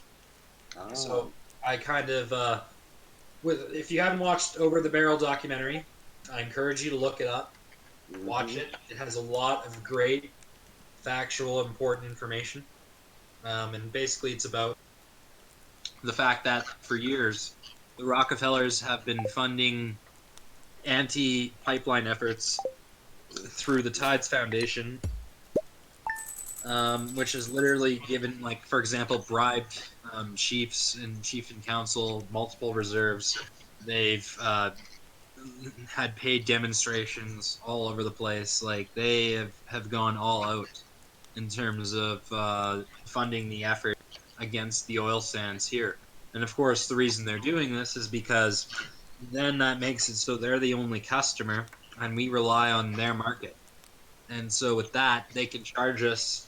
Or sorry, we don't. We have to charge them a lower price in order to keep their business, so that they don't decide, oh, we're going to get all our oil from Venezuela and Saudi Arabia now. So, An interesting point that they made in that film is how the people that they utilized to throw the demonstrations and stuff actually believed that they were supporting a righteous cause, only later to find out that what they had done detrimentally affected their community, their economy, and the well-being of their people. Right? yep, 100%. It's just nuts. Like, after the U.S. has done that, and then people want to turn around and join them. Are you kidding me? Do you think they're gonna treat us any better? I fucking doubt it. Anyhow, with that, does anybody have anything else to add on the U.S.? No. No. Okay. Let's go to questions. Anybody have any questions? Hmm. Hold I, that. I do. I would kind of like to know if there's a plan to sort of outlaw terrorist groups and groups like Antifa. I think they're just the absolute worst. But we have ISIS fighters in Canada now, and I don't think that they should be here. I think they should be in jail, and I think they're just sleeper cells waiting to be activated. Yeah, no, And I, I think that I they agree. should be. We should send all them back. Send all them packing, Well, I including think the Cotter. if we're able to separate, possibly Canada can take them back, Yeah, and there they you go. can deal with them because we don't need people like that in our country, as far as I'm concerned. And I No, think it was a big mistake bringing them back and giving them money and all this. yeah, And I would like to see them gone. 100%. Them, they should be gone. Antifa, when it comes to Antifa, like, we don't need to be arresting anybody when they haven't committed any crimes, but when they have, we do need to arrest them, and that's the problem I've seen. Is cops, when Antifa's like attacking fucking people and Right. assaulting people and doing all this horrible shit, they're committing criminal acts. People chalk it up to a fight, and then it's like, Mm-hmm. oh, okay, Mm-hmm. yeah, well, that's bullshit. Well, they seem to be part of this Rockefeller Tide Foundation thing too. I think that's all tied together, and I don't. I think there should be laws against them. It seems like they just have free reign these days, Well, and there should definitely be laws against the Rockefellers being able to invest money and things like that. 100%. yeah, yeah. Well, I, I think there's a lot of dirty tricks going on and behind the scenes stuff that, and I think Trudeau's goes, oh, that's okay. They're doing violence against people I don't like, so or that don't like me, so it's okay. And here decent folks are being beaten up, knocked down. They can't even, well, they couldn't even go to the Bernier meeting. That old folks were harassed and called terrible names, and that's not right. That's not Canadian. That's not the Canada I grew up in. And but nowadays that just seems to be normal. It's been normalized, and it's amazing what we've gotten used to, which is just wrong. A lot of things that are just wrong, but they've been normalized. Yeah, no, the media really has normalized it. They're always focusing on the far right, the far right, the far right. Yeah. Like, oh yeah, okay, far right, sure. Well, I don't think it's just because I'm an older person and I wish things the way they used to be. I just know wrong when I see it. I don't care how old you are. You know when you're seeing something that's wrong. And I think Antifa's been given a lot of free reign to do as they please. Yeah, no, they really have. Like, on that note too, like they included a blog. They did a blog on us too. There's like Okay, good. you can go to Anti-Racist Canada and find like fucking screenshots of our Discord. Yeah, I mean literally, there's just someone hiding in here. It doesn't surprise me one bit, but yeah, fun times with Antifa. Say hi to Antifa, everybody. Hi, Antifa. Go fuck yourself. Go back to your mummy's basements.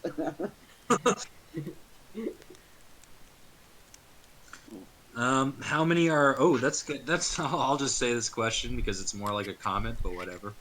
How many are aware of the fact that the Red At Cross least is that a one we can agree subsidiary on. of the Rockefeller Fuck Foundation? Antifa. I didn't know that. Really? Me neither. That's interesting information. Guess I won't be giving any money to the Red Cross anytime soon. I used to. I did. You know, I won't anymore. Well, I haven't for years, but I used to. Yeah. Whenever there was a catastrophe, you know, like the fires last year. Okay, I'll start in a sec. I just in BC here. I had gave a money little to the Red stop Cross for the and cameras. listen and what? I thought it makes you feel good, like you're doing something worthwhile. But I didn't know that. Wow. The Americans are touching your money. It's not worth anything to them. No. Well, the Rockefellers are rich enough they can give to the Red Cross. Well, they gotta, make themselves look good somehow. They also had a large part to do with the education curriculum foundations and stuff as well. No surprise there. Which, yeah. I mean, I guess the last thing before going into education, if we're going to try to tackle that, is one thing maybe before I tackle my con thing is I'll mention, like, hopefully Jimmy and maybe Cody and maybe Jamie are thinking of, like, ways to, like, segment it, you know what I mean? Like kind of like have different topics within your topic. Oh, I don't know. Check the Yeah, well, for education,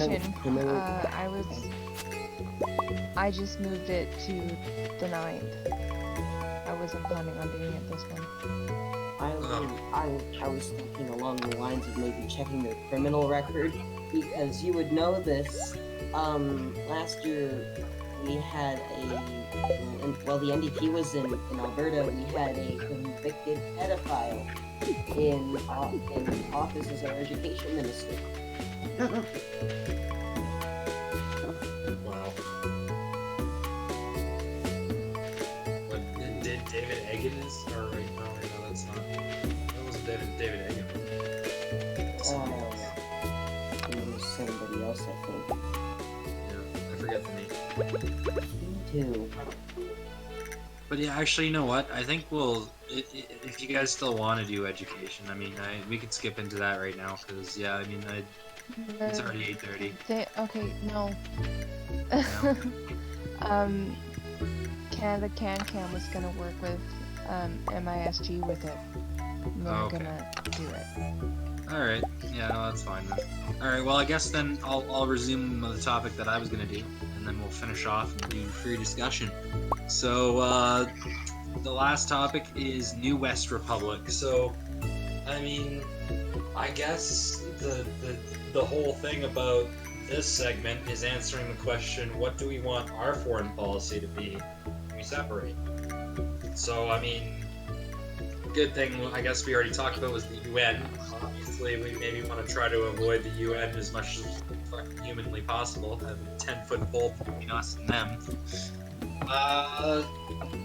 Other things, I mean, yeah, as I was just saying earlier, we need to cut off relations with some of these countries that offer us nothing, like Saudi Arabia, like, I don't know, there's probably a bunch of other examples of countries around the world that there's no point in dealing with them because they're so bad. It's like, come back to us later when you fix some of your problems. You know? So we would be standing up for human rights then, because these countries have no human rights. So we would be standing up for human rights would be part of our foreign policy. Oh, 100%. Like, if you want to have a good relationship with our country, you want to have more access to our economy, you want to have, like, you know, a flourishing relationship, then what you're going to have to do is get your human rights in order. 100%. Yeah, that's the number one thing. It bothers me a lot that we're selling weapons to Saudi Arabia when they have a terrible human rights record. Well, you know what they're doing with those weapons, right? They're taking them over to Yemen and fighting a civil war in another country. That's right. Well, just like I the guess US does. Yeah, another thing I guess we should be promoting with our foreign affairs is we're promoting that we're a peaceful country, that we want peace in our country, and security. That's, I think those are, it's a basic need for a country to, that we want to be, we don't want to go into other countries and start fights. If you have those problems, well, they're your problems. We want to stay in our country and not, and that brings up NATO. You know, do we want to have allies? Who we need an armed forces to protect us because we have a lot of minerals, we have a lot of resources that other poorer countries or with better military will try to take from us. And so we want to be a country of peace. We don't want to start trouble with anybody else, and maybe they won't start trouble with us. Yeah, we definitely want to get the U.S. on side too. Like, even though I'm personally not a fan of their foreign policy, they need to be our friends. Like, let's be honest, we need them as friends in this effort. What we don't need is for them to come in with their military. They can keep the military on their fucking side of the border. Thank you very much. But in other aspects, definitely we need to be talking to them. We need to have them be a part of this process, but not take over the process, which is not going to be an easy thing to do. But we can do it. They still have to be in the military behind us, as they are with Canada, as we are now. Because without them, forget it. Russia will just walk them. Nothing. 100%. Like, you're correct. We need to negotiate. We need to be allies. We need to be allies with our neighbors, and that means Canada too. Somehow we need to get along with them for trade. Yeah, 100%. The other thing, of course, with borders, we'll have a better relationship with countries too if they can't have these people border jumping and unlawful border crossings coming into our country and basically claiming asylum. Like, that's complete BS. Like, I can't believe that's even a thing in this country. Like, we don't even have a border. We don't have a border. We don't. It's a figment of our imagination. It's like you can go to the border if you want, but you could also just go to any of the unmarked border crossings and away you go. Did you know that the government, our Canadian government, gave Quebec $250 million to help them with the costs of these irregular migrants? This year, in 2019. So, I mean, they are really costing us as well, the irregular migrants. That's what they're calling them, irregulars. Well, I call them I call them invaders. Criminals. They're criminals. You cross into another country through unmarked borders, you are a criminal. Yeah, that's for And sure. you should be treated as such. If you're an adult, you're a criminal. If you're a kid, whatever. Our border has become a joke.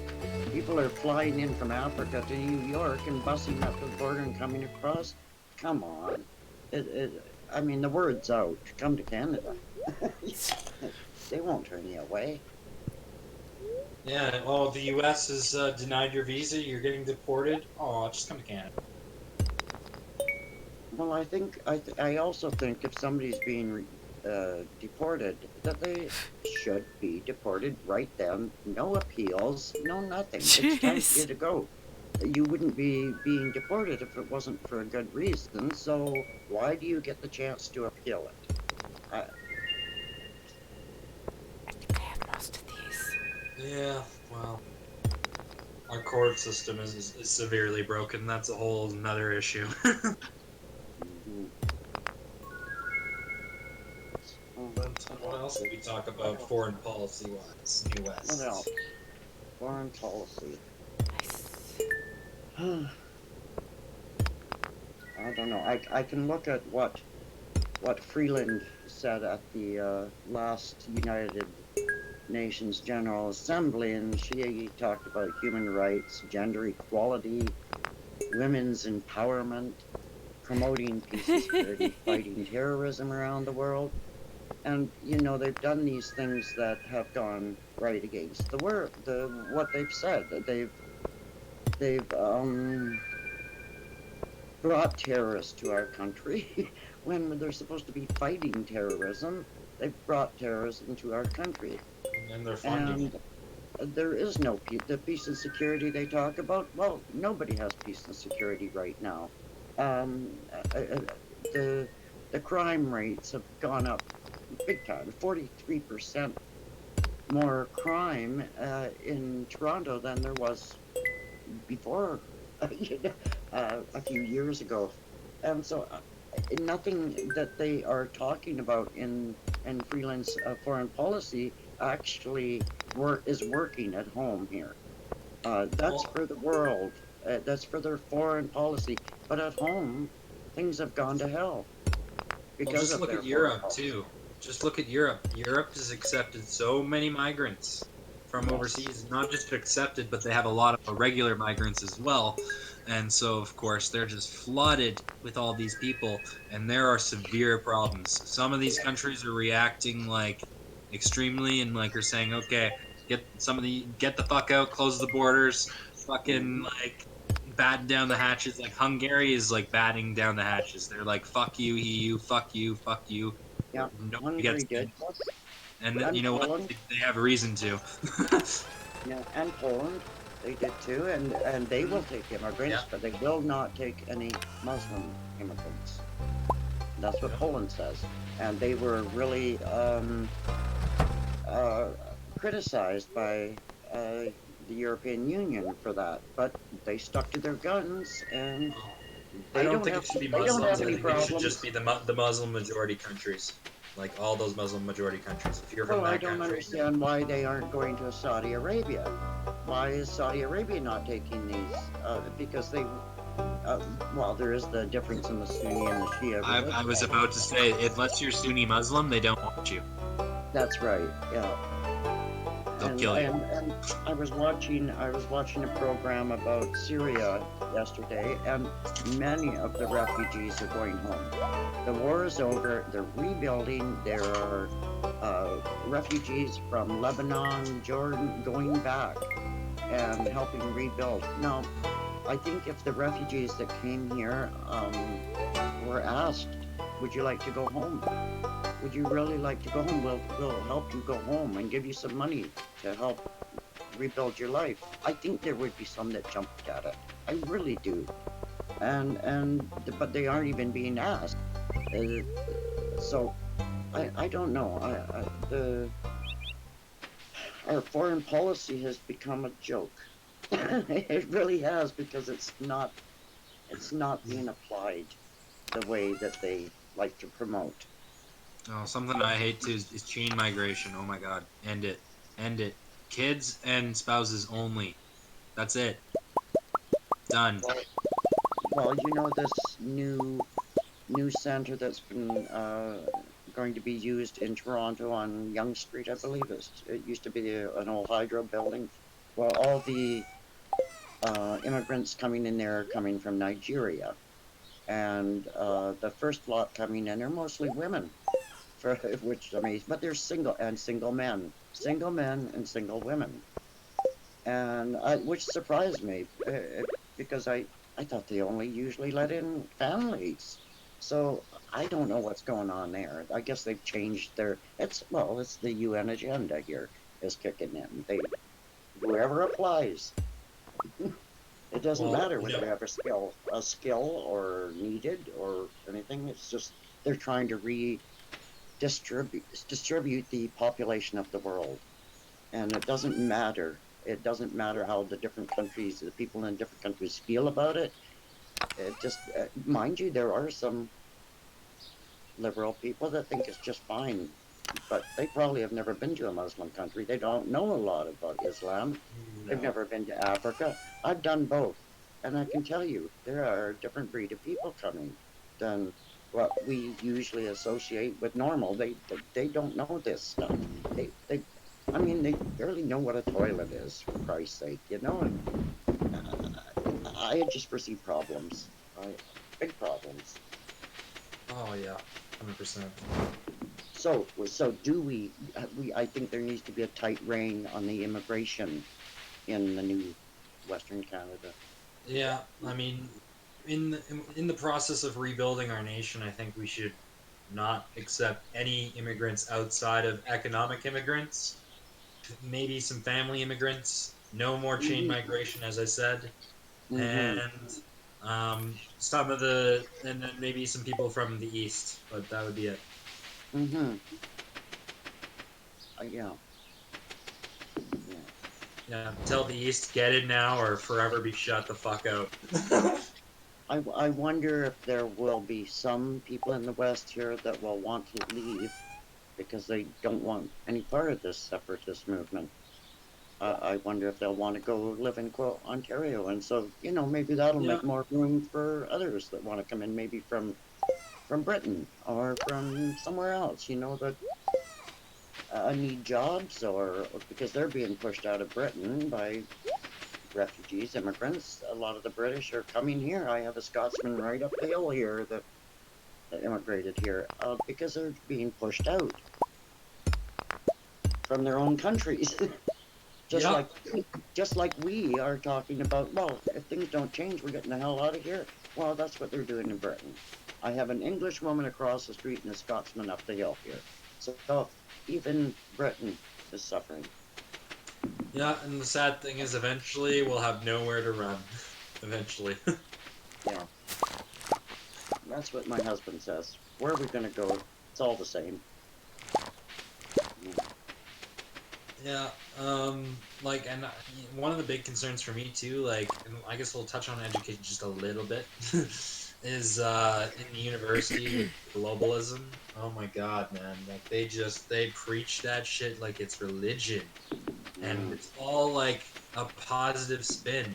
I didn't fucking fall for it, but man, ugh, I don't think I did too well in that class either.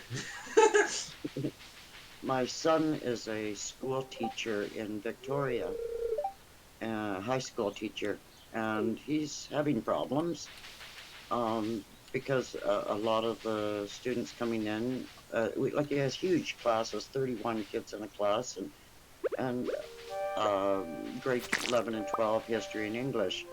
And so he's having a lot of foreign students come in, new immigrants and exchange students, and he's teaching English, and this is advanced English, and so the class, of course, has to slow right down. His teaching has to slow right down because this is English as a second language to many of the students, and it's causing problems in the classroom because the Canadian students want to move along, eh?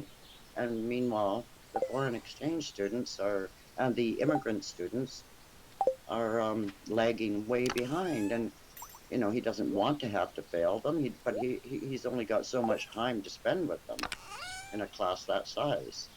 So Yeah. it's even creating problems in the education system. He's asked for aid in the classroom. He's asked for smaller class sizes, but they don't listen to him. They don't listen. They just say, "Well, we got to struggle. We're all in the same struggle," you know. So, it's causing problems for the school system too. I think one of the biggest systemic problems that we have is the fact that people at the top are so disconnected from people on the ground. You know what I'm Mm-hmm. saying? Like people who run all these systems, the higher up you are up in the chain, it seems the less you know about the reality of what's going on down there. Now, that's a serious problem because people that are in positions of power, it should work like like I know that this isn't exactly true, but the Home Depot like to spin it this way is that the corporate triangle is upside down. The people that are at the top are actually at the bottom, and they're trying to support everybody that's above them. Mm-hmm. That should be the way that a business is run. That should be the way that the country is run. That the people are at the top are doing things to support people at the bottom. That's Well, not how it works. I wonder how many of the politicians have immigrants staying at their house. I wonder. None. Yeah. They're out of touch. It's easy for them to say, "Oh, we're going to take your money and take care of these immigrants and whatnot," but they have the big wages. They're not going to see the difficulties that it's created. They're not the ones that are going to go and have a hard time finding somewhere to live because all the low-cost housing has been taken by the immigrants. And so there's not enough infrastructure in Canada to support what the UN has planned. And I foresee problems ahead if we don't separate. Yeah, no, 100%. There's billions of reasons to separate and very few reasons not to. I don't see why we don't have more support, to be honest. It shocks me. It shocks me that there isn't enough support yet.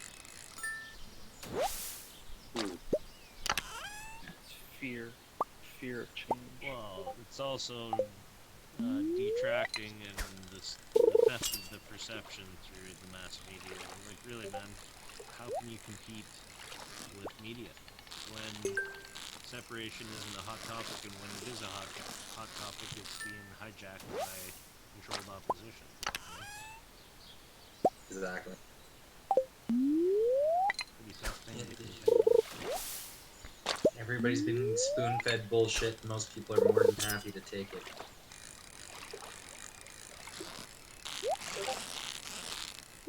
My brother came to me the other day and said to me, "What are you doing getting involved in that Wexit shit?" He says, "I was listening to a radio program and they were saying that they were this reporter was investigating the Saskatchewan Wexit movement and discovered that they were all just belong to a religious cult."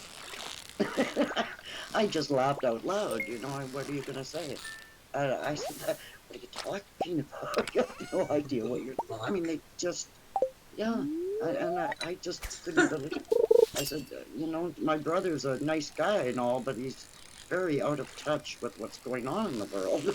And I just couldn't believe what I was hearing. I just laughed out loud. I said, "Rob, you need to get educated." Yeah, I mean, the Wexit's a lot of things. I don't think they're a religious cult, though.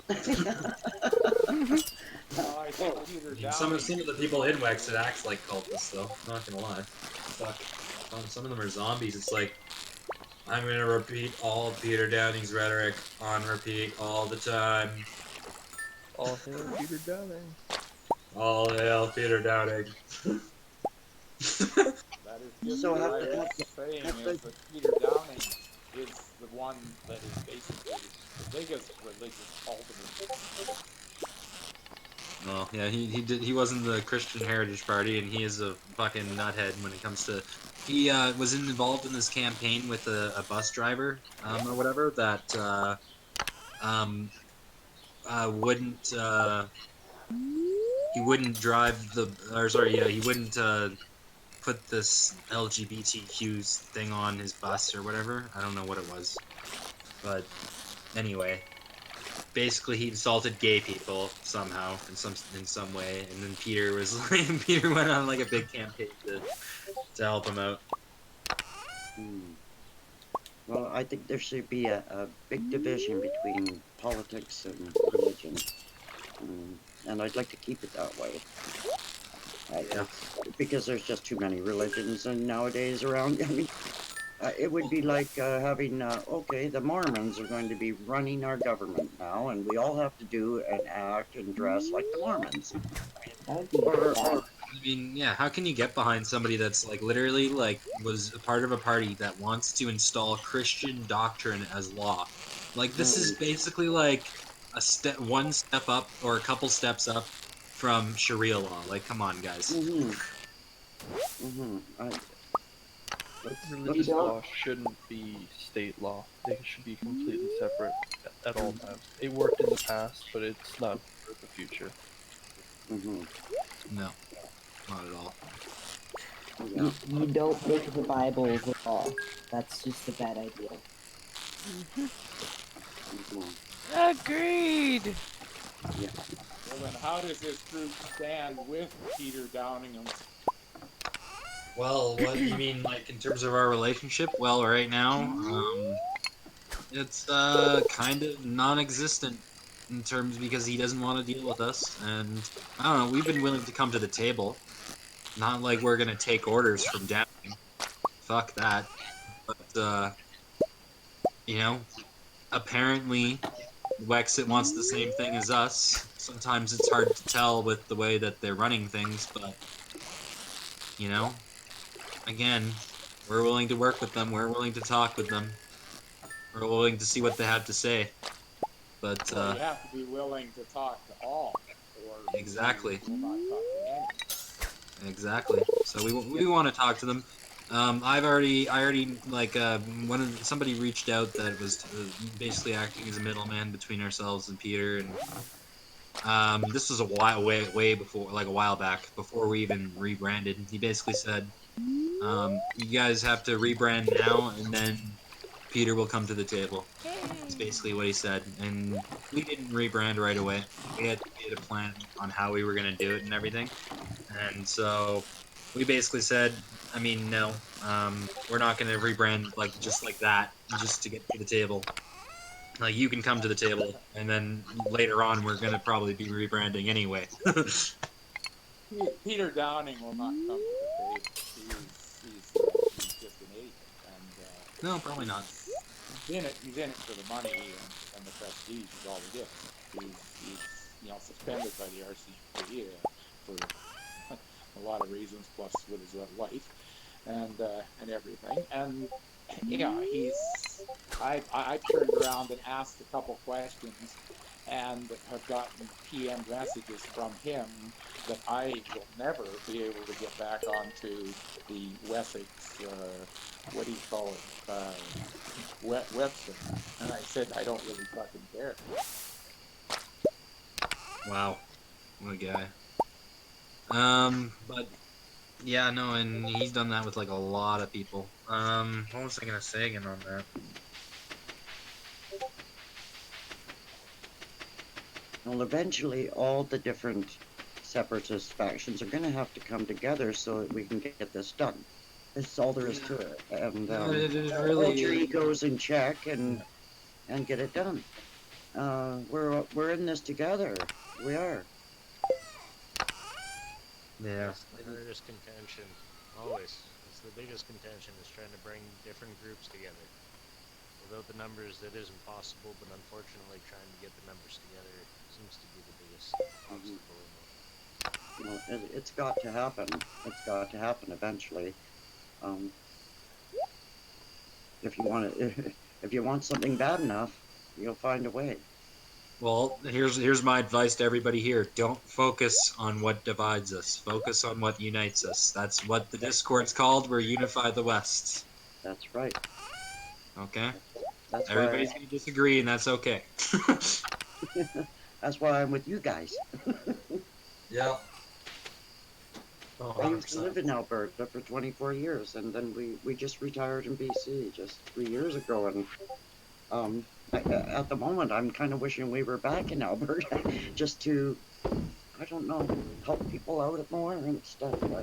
I feel helpless here. I feel helpless.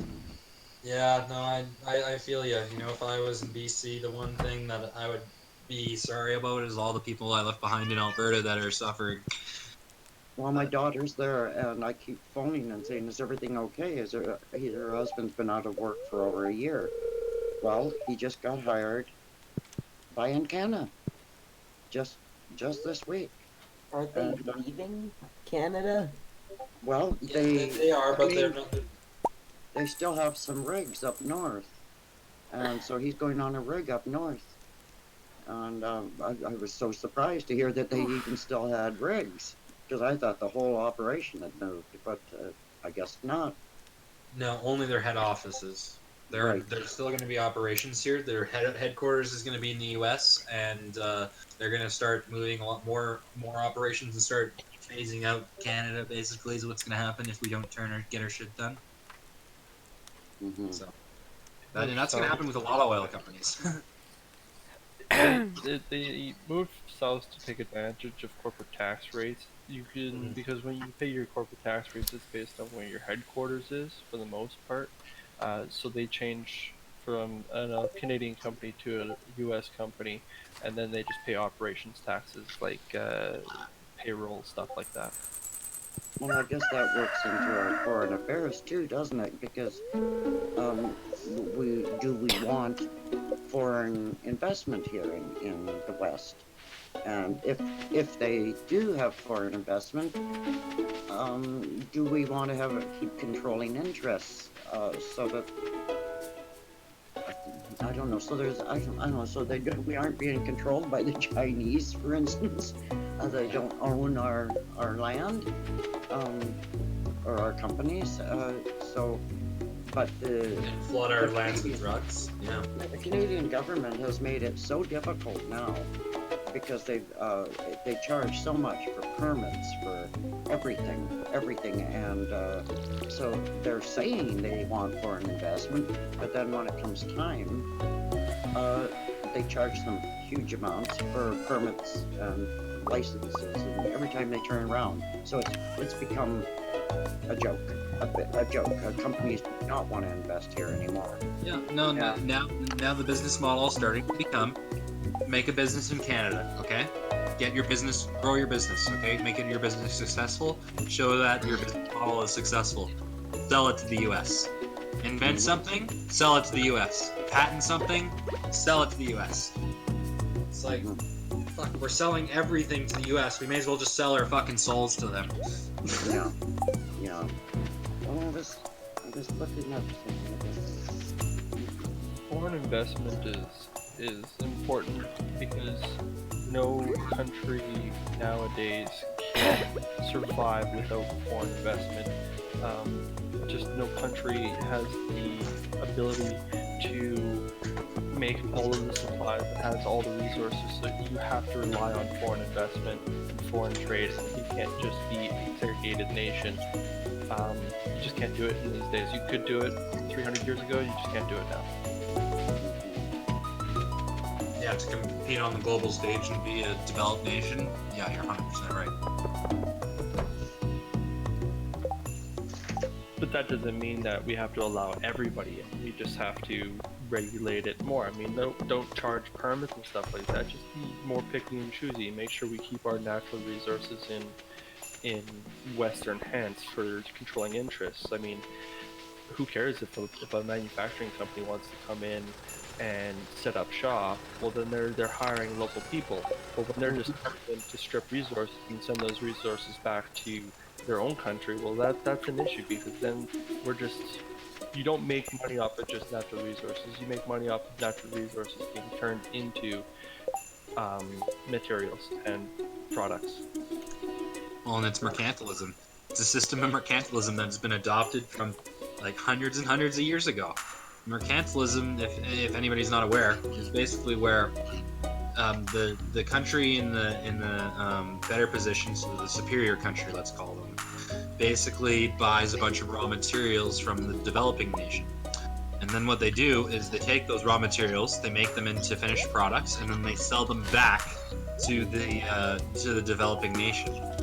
And that's exactly what countries are still doing to this day. Taking, like, the U.S. is taking our raw bitumen, refining it, and then selling it back to us. Like, for fuck's sakes, they've literally installed a mercantilist system against us. Like, we're being treated just like back in the day as British North America. Just another little colony of the British Empire that's to be exploited for its resources. Pretty much. But to be fair, the U.S. is exploiting a ton of countries around the world for their resources. That's what they do. That's what they do best. That's how they live now. Yeah. They feed the internally hungry monster that is the Federal Reserve central banking system. Well, I'll give you a little at one time, not that long ago, before Trudeau, Canada was ranked one of the top countries to do business in. It is now in 23rd place. We are in East to do business in, mainly because of a lot of red tape, way too much red tape, permits, registering. It just goes on and on. The permits and the registration, the red tape, the environmental studies, which I can understand the environmental studies, but it's just become so costly to even set up business here. And even the Canadian small businesses are having a hard time because they can't keep up with the taxes. These carbon taxes are killing the small business. And are we all going to be just on welfare pretty soon? You know? Well, we're gonna have to choose between heating our homes and feeding our fucking kids. Well, like, we won't be able to own a home. We won't be able to because we won't be able to afford the costs of even heating it. And then the taxes just keep going up to pay for things that we can't even take advantage of. You know. Can't all be on a welfare state. Someone has to pay for it. Oh, they'll just keep borrowing money from the World Bank. So with that, guys, I'm just gonna quickly, I'll do a little wrap-up speech. I know we basically already gotten into pre-discussion, but I'm just gonna make it very clear to everybody. Town hall is now concluded. We're in free discussion. Anybody can talk now, basically. I just want to quickly thank everybody for participating. This has been an awesome discussion. Thanks, Joanne, for kind of partnering with me on that. I know it was sort of informal, but I think we did great. Like, you know, and it wasn't just all me speaking, so that was nice. I was worried about that it was just going to be me talking the whole fucking time. Well, I'm sure there's many people out there could cover this topic much better than me, and I'm really a little bit nervous. And but thank you very much for having me. You did great. Like you did awesome. You know, like. And you're pretty informed. I think you underestimate yourself a little bit. Just saying. But my husband, I wanted to mention, my husband is a vet. He was 20 years in the Canadian Army, and then he worked 20 years for Pratt & Whitney building aircraft engines. So when you have the town hall meeting about the military and the vets, I'm going to ask him if he'll come in. And he's kind of a shy, quiet guy, but he might be able to help you with that area. He knows a lot. Hi, Cynic! Hi, Star! I love that. And Joanne, you can tell him too. Like we were kind of planning on that. I mean, the thing is we're kind of wanting to work around Star, there was an the update. schedules and the availabilities of the veterans, right? I'm not going to be leading a discussion on military veterans. I'll tell you that right now. But I don't know if my husband could lead a discussion, but he oh has a yeah, lot, he could he contribute. has a Yeah. lot of knowledge. He has, Yeah. but he's kind of a quiet guy, so I don't know how much Oh, yeah. he's gonna. Oh no, but no, he no. can, That I he wouldn't want has to put that right kind of enough. pressure on him. We You know, actually have another vet that's in the server, and he's a really talkative guy, and he's good for leading the discussion. But I think it would be awesome if he would contribute, kind of just like he did today. Yeah, there's a lot of new And stuff help I can out show a you little if you bit with like, the because I've discussions. got It's my not just Ronan talking. I had to update all my By the way, mods. Jamie, we should reach out to Roman at some point and just see where he's Here. at and what he's thinking. I haven't Let seen him me, around in a while. Go into the But screen. hopefully he's still around. But he Yeah, did buddy. say he was going to Whoa! be busy. Right, you can It'd be change your funny if clothes my now. husband knew. Yeah, look at that. I'm naked. Yeah, Woo! Check it out. there's a Woo! couple vets Check it in here, out. actually. Woo! But he's the most active. That's Roman. He's been in several of the That town was halls worth it. already. I'm sorry. Asked a bunch of questions and stuff. It was good. Oh, that's different. Kettle, you dropped. Yeah. Check out all this crap. Check out all this crap. Now. Yeah, but oh, what the server deafened? Oh, are they asking me something? Somebody's server deafened you. Oh. What the heck? Oh, they're That was asking weird. me stuff. Okay, guys. Okay, somebody's server deafened you. They're Kevin. asking Sorry me about stuff. that. I think we're gonna end pretty soon I don't here, think so you missed much. I think I don't think I'll keep going for a bit afterwards, just 'cause like I I'm missed showing you the stuff final anyway. speech, but that's okay. Yeah. That's not a big deal. Yeah, people could have guessed what I was gonna say. Genty, you got it probably. I'm here. Hello. Sorry. Hello there. Had to click out of a few things just to pull up my Discord, just so I'm here. Yeah, you guys did pretty good. How do you feel about it? I think we did pretty well. Yeah, No, it was considering- pretty interesting. I think the only thing I brought up earlier that I didn't interrupt with just because like I said I have to skip through a bunch of screens was so there's a bunch of stuff cropping up with YouTube. And it kind of leads back to that globalist stuff, but it's basically I believe it's called COPA. But it's a lot of censorship going on. So basically what's going on is everyone with a YouTube channel, if you had anything that might have been a little bit cartoony on it, but it wasn't geared towards children, you could find yourself with a fine of like $42,000 because they think that you might be advertising towards children, and if it's not appropriate for children, you shouldn't be advertising for children. It's one of those, I guess it's a law that came out in 1998. And it's one of those and they're things. enforcing it now?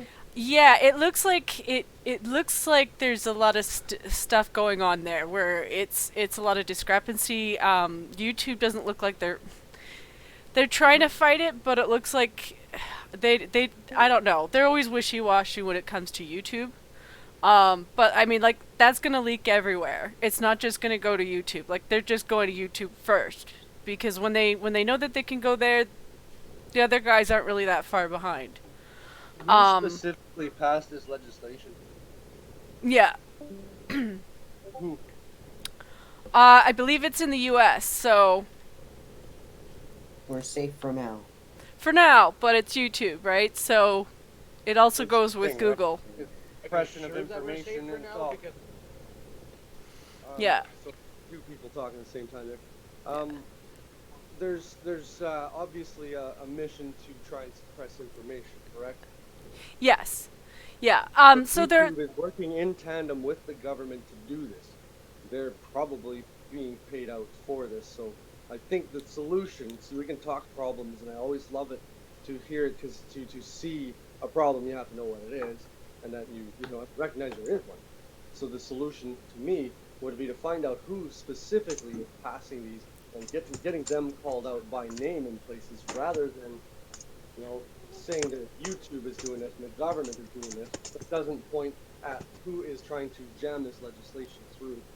And it would probably help more if we could try and narrow it down to someone. So I'm sure that there's someone in my chat. Like I can't remember the name for it. I think it's like the FDC or something like that. But I mean, they've been around for a while. It's just it's one of those things where it came out when the internet just kind of started up. Because a lot of people were advertising towards children, and it was one of those things where, like, everyone had, like, a nanny blocker, for sites, for things that you didn't want your kids to see, that kind of stuff. Like, they brought out this thing for, it's just because a lot of people would basically target children to sell things,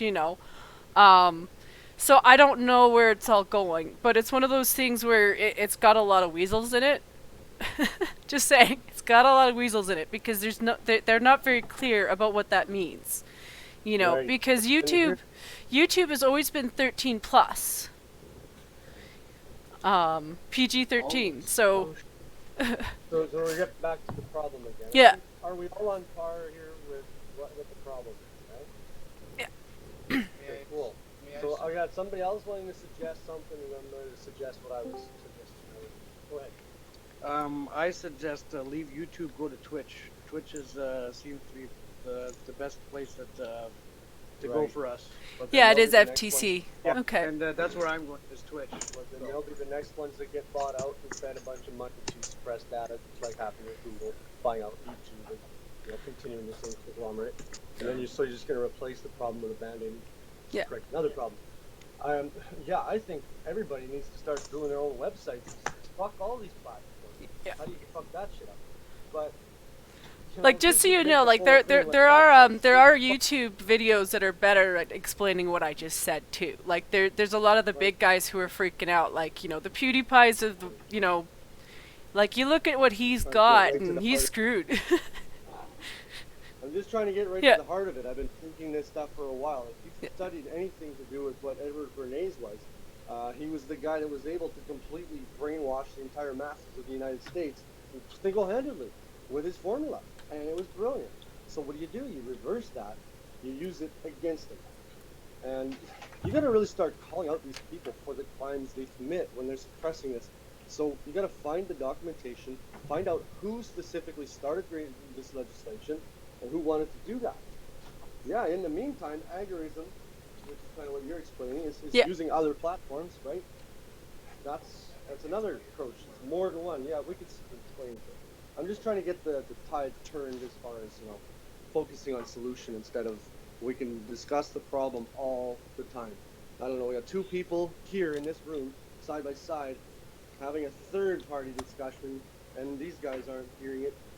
It's like we're at arms, but we have the same solution. It's frustrating.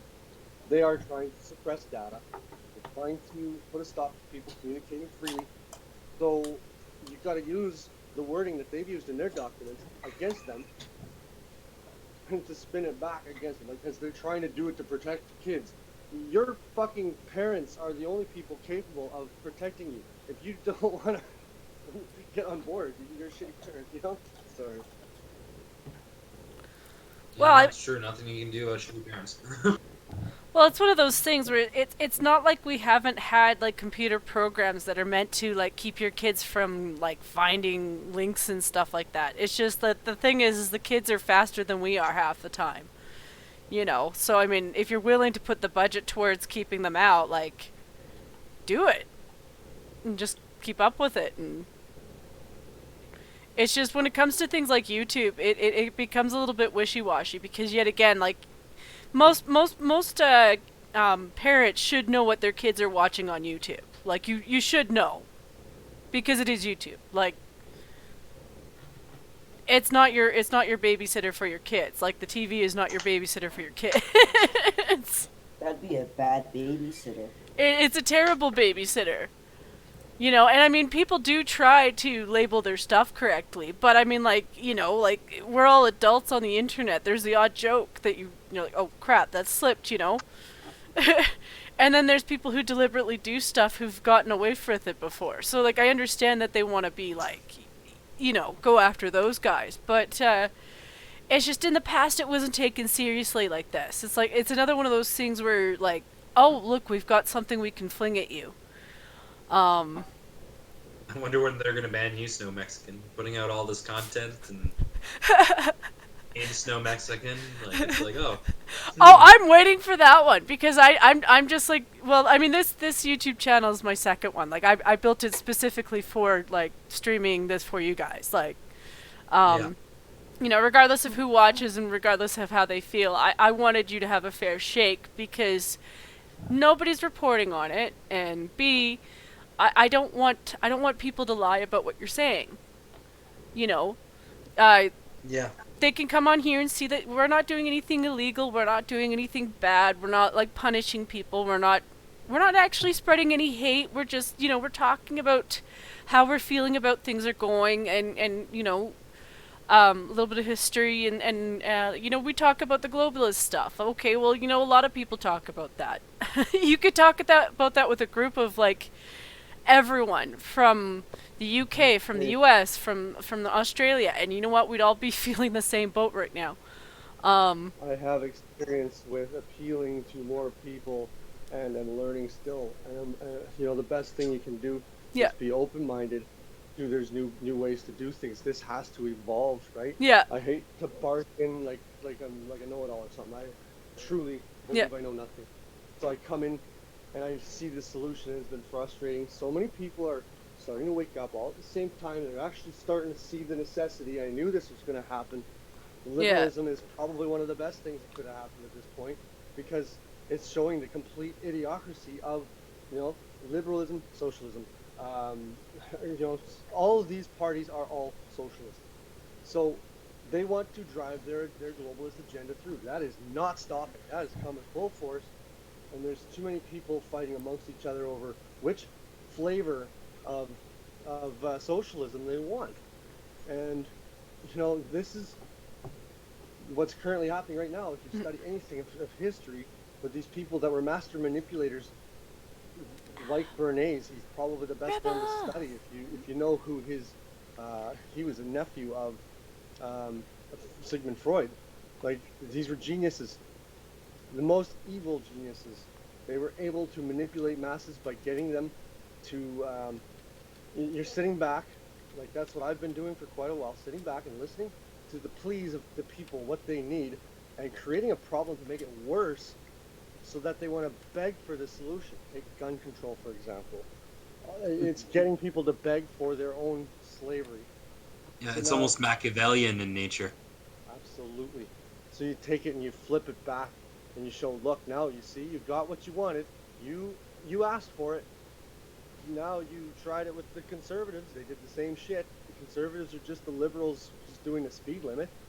You know, like, it's the same shit. So all people are starting to say the same things, and they repeat, and they feel like they're waking everybody up. That's awesome. I'm loving it. I have no beefs with that. But I'm getting really tired of hearing problem-based discussions and not solution-based. So we need more brainstorming that way. Socrates said it best. Strong minds discuss ideas, average minds discuss events, weak minds discuss people. Now there's like a circle to that in my vision. You start calling out these individuals for what they are, because they're hiding under the cloak of the corporatism.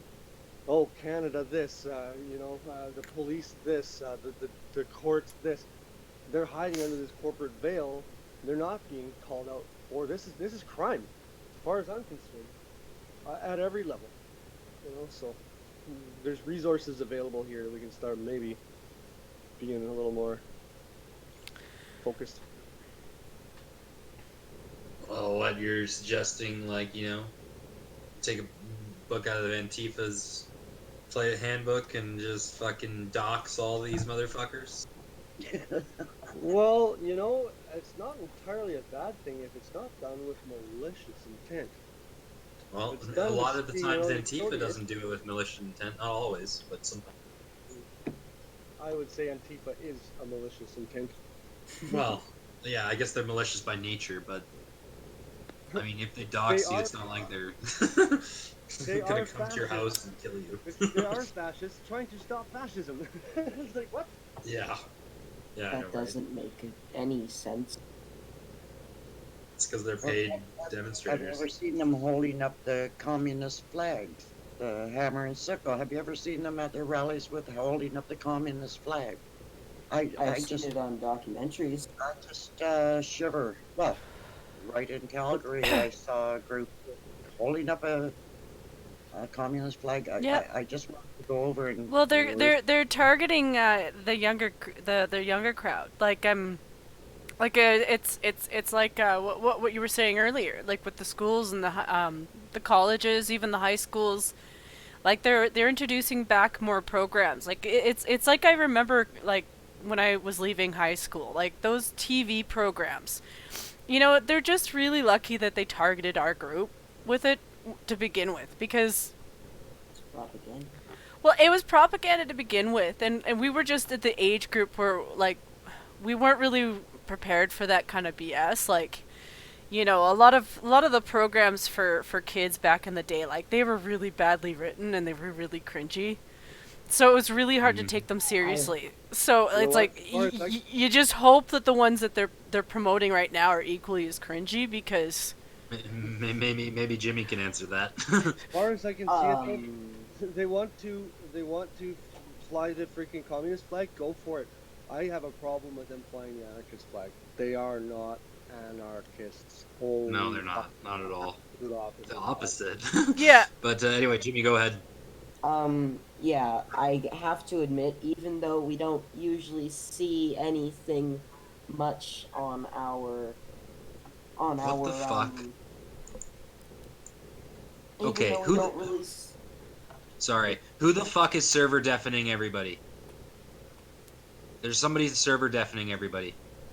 Okay, Look at your audit log. only admins can I do know. that.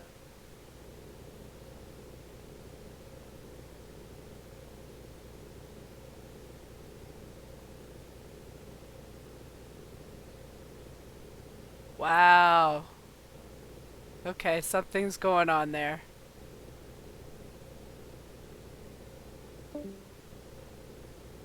Hoo-hoo. That's not good.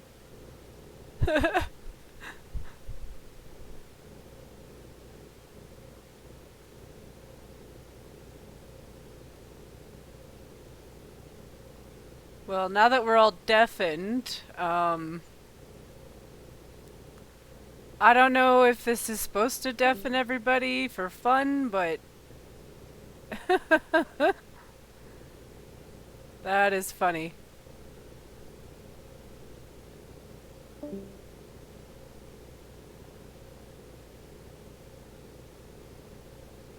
Well, at least you can hear me. Oh.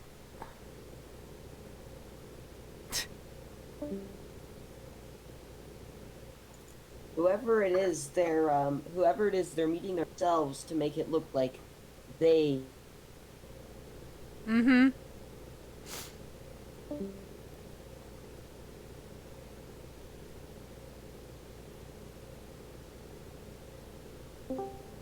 Yeah, they're just like, basically somebody in the Discord is just muting and deafening us one by one.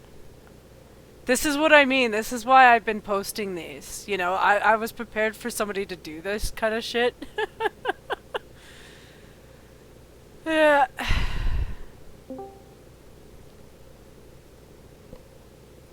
What do you expect from Spurgs on the internet?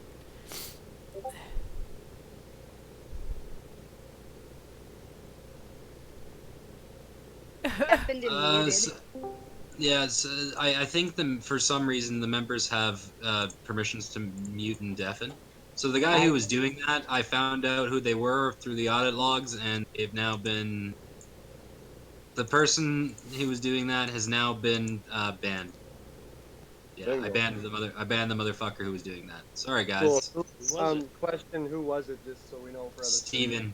This guy named Steven. Don't know him. But I have to check the permissions in this channel. They were fucked. They're obviously fucked up.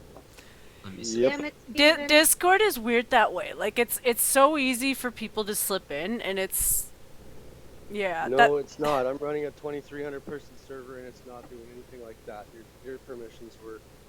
Yeah, no, that was a mess up on mine. That was a mess up on mine. That's why. because on the permissions for this channel, the members had permissions to mute and deafen people. So any one of you guys could mute and deafen anybody else. Yeah, I noticed that. I didn't realize that. I didn't meant to set it up that way. So oops. I mean, I've always had the volume thing. Like, I mean, because I pitch you guys at different volumes just because some people have low vocal tones. But I mean, that's mostly just for YouTube. You're gonna hate me. So sorry, it's not you. go, Jimmy. You were saying something before. Yeah, go ahead.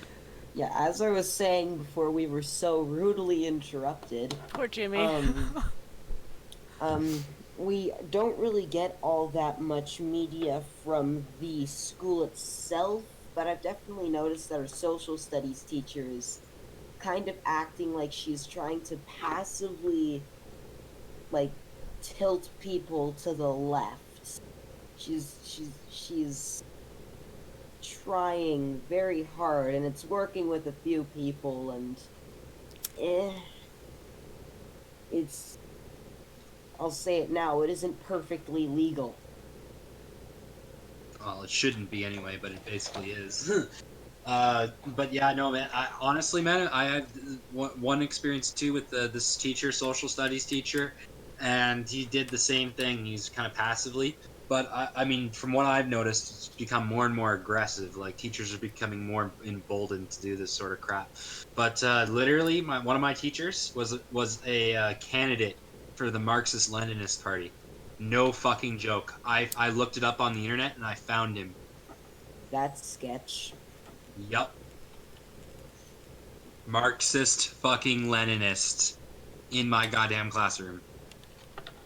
I would not be comfortable. I'd be checking behind me every day. You know what? If they want to have their own personal beliefs and that's what they want to do, that's fine. But keep it out of your freaking profession and don't teach it to my kid. Mm-hmm. My dad says the same thing. Let them have their own ideological beliefs. Well, and that said, right, in here, when people have altering or opposite beliefs, to get more people on board, don't we have to, I wouldn't say appease to them, but be accepting of them, so that there's more people on board, right? So, guidance the as opposed only to like, people I'm maybe not accepting of is those that aren't accepting of others. They want this diversity, they can have it. We gotta work together on it though. And when people don't play along, well, it shows who's the disingenuous.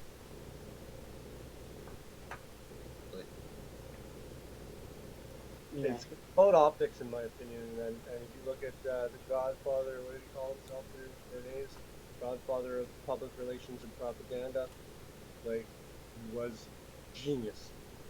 That guy cannot be forgotten as a piece of history. The book burnings and stuff are people like that. Those are authoritarians. The authoritarian types, the ones that want to be in these positions of power, are ones that you probably don't want in power. The ones that are asked to be there because they're good at what they do are the better ones. Because they're leaders. They're leaders. They're not rulers. You know what I'm saying? And you know, it's kind of funny, like, you know, that fucking, I'm just gonna call him Antifa, because he probably is. The fucking Antifa Steven guy didn't even time it right. Our town hall was already over. Fucking retard. Yeah, it kind of makes sense that because I changed my name to recording so that people would know that I'm recording this, right? But that's probably why I was targeted first. Yeah, exactly. That's why he kept deafening server muting you. So we'll bet that most of the people, or a good portion of people in here, are looking for information. They are ones like the Bernays where it is data mining. But how would you do data mining back when, in those times, right? You're interviewing or you're talking to people, you're just observing society. So now they've got computers to do that. They've got algorithms. They can tune it in a lot finer. So like we need people, if this to, you know, to be anything effective, we're going to find out what the majority of the people want and tailor it in a favor of more. Like, really, it should be nothing to do with what anybody else wants, and just to be with what you want, but it's going to take progressive steps to get there, right? Just, I want everybody to leave everybody the fuck alone, let them do what they're doing, as long as they're not harming anyone. Somebody There to you go, tell me Steve. that a 60-year-old convicted pedophile can be in the same bathroom as my 9-year-old daughter, I got a fucking problem with that. That's outrage, and everybody's too worried about fucking Don Cherry or whatever, like, all important issues. All he said was Okay. you people. That doesn't just Yeah. specifically mean immigrants. He's talking Point about is, though, everyone who doesn't respect our veterans. The media is just he's trying to talking use it about as a everyone. distraction now. He's talking about authoritarian types, and he doesn't know it. That's the programming that he's part of. Don Cherry is part of the program. So you're But isn't trying to Taylor- break down those things, right? He's just by accident he's kind of doing that when he's saying the right things. Mm-hmm. Well, when you say tailor, like you gotta tailor it to what the majority wants. Isn't that what a democracy is? And isn't isn't that more Excellent. rule though? Democracy? Excellent. And what if the population is making a decision to a question to which they've never been presented with? Do you want those Exactly, people and to that's make an excellent question. in your life? I could answer that. The only thing I want is to be left alone if I'm harming nobody. And if it could be the same way, on the other hand, if people indirectly or directly affecting my life, okay, now we're getting something. That's the way I live my life. Does it affect me? No? Okay, if it affects me, fuck off. The 9 most scary words you'll hear in your life. Hello, we are government and we are here to...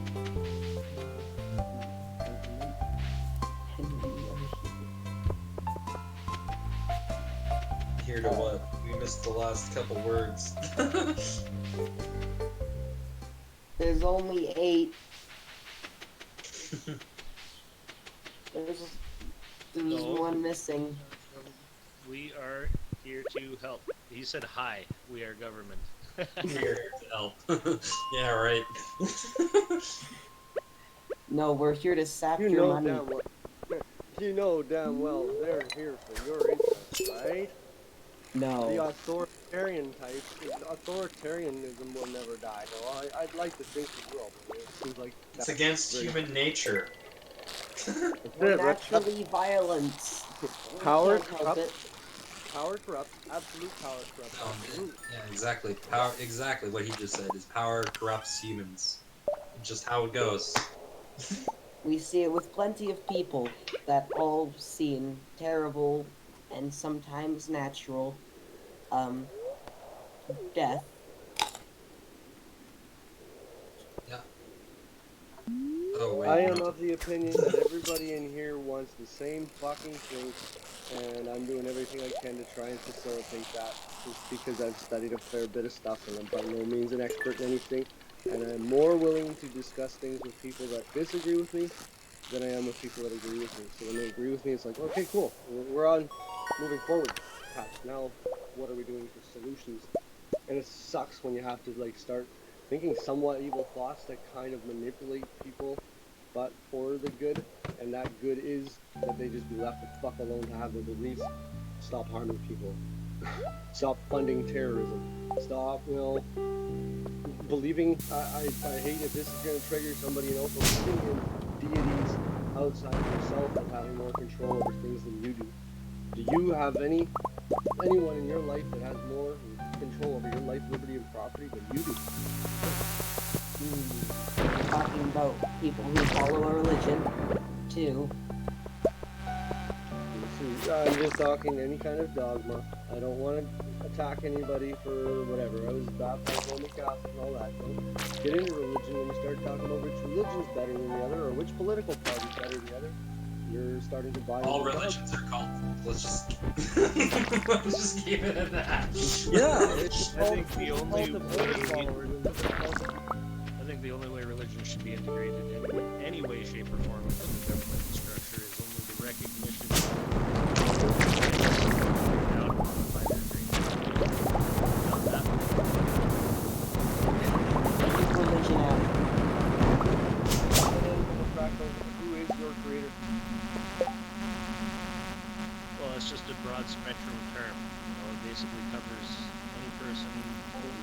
agnostic or any type of religion.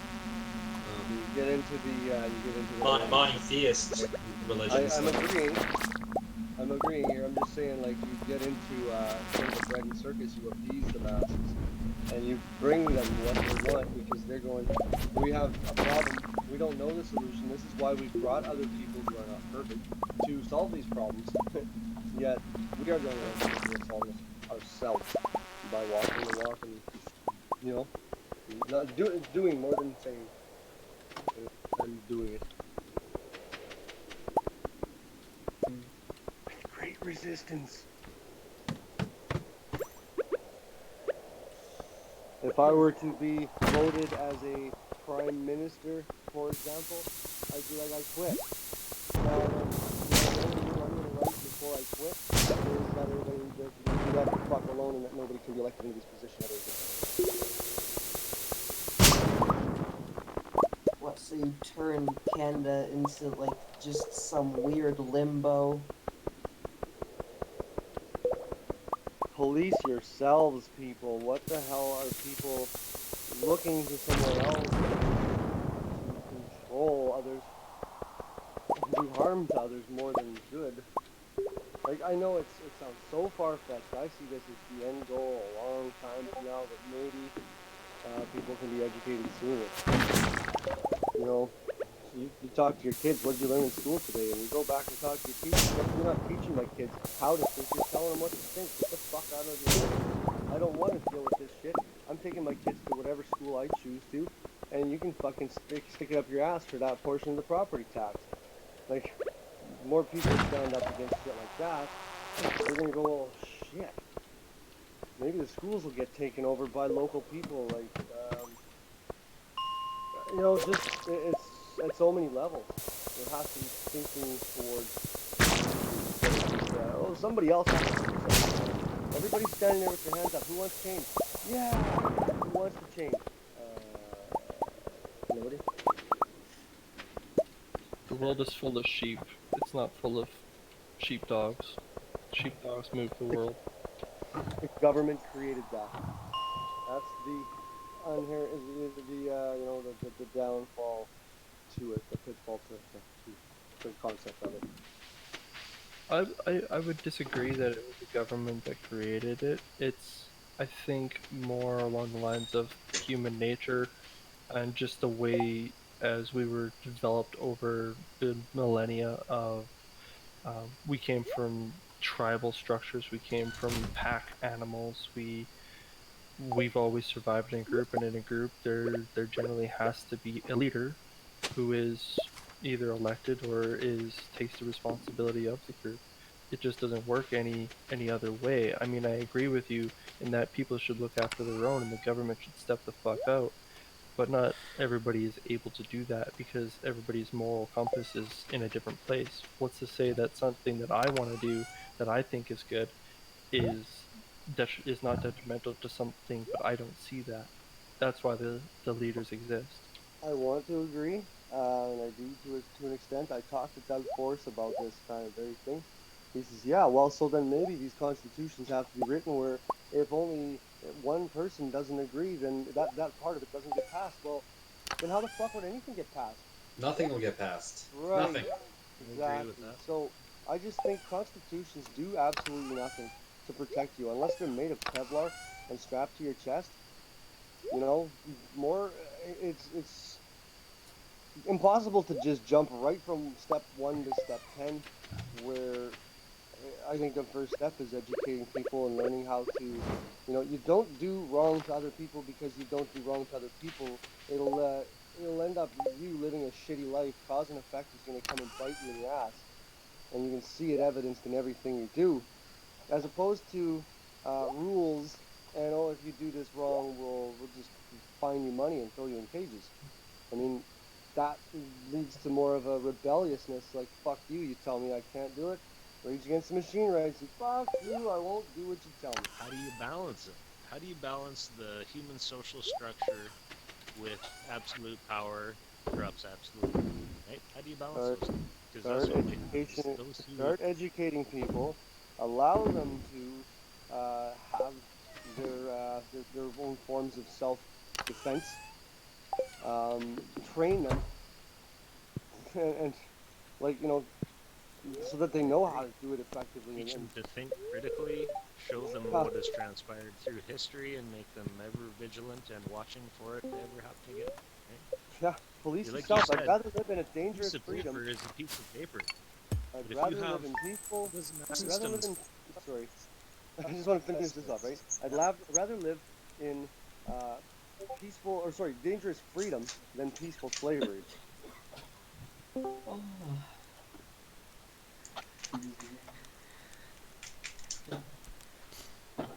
Sorry, Pat. Well, I think it's time for me to hit the hay. Good night, everybody.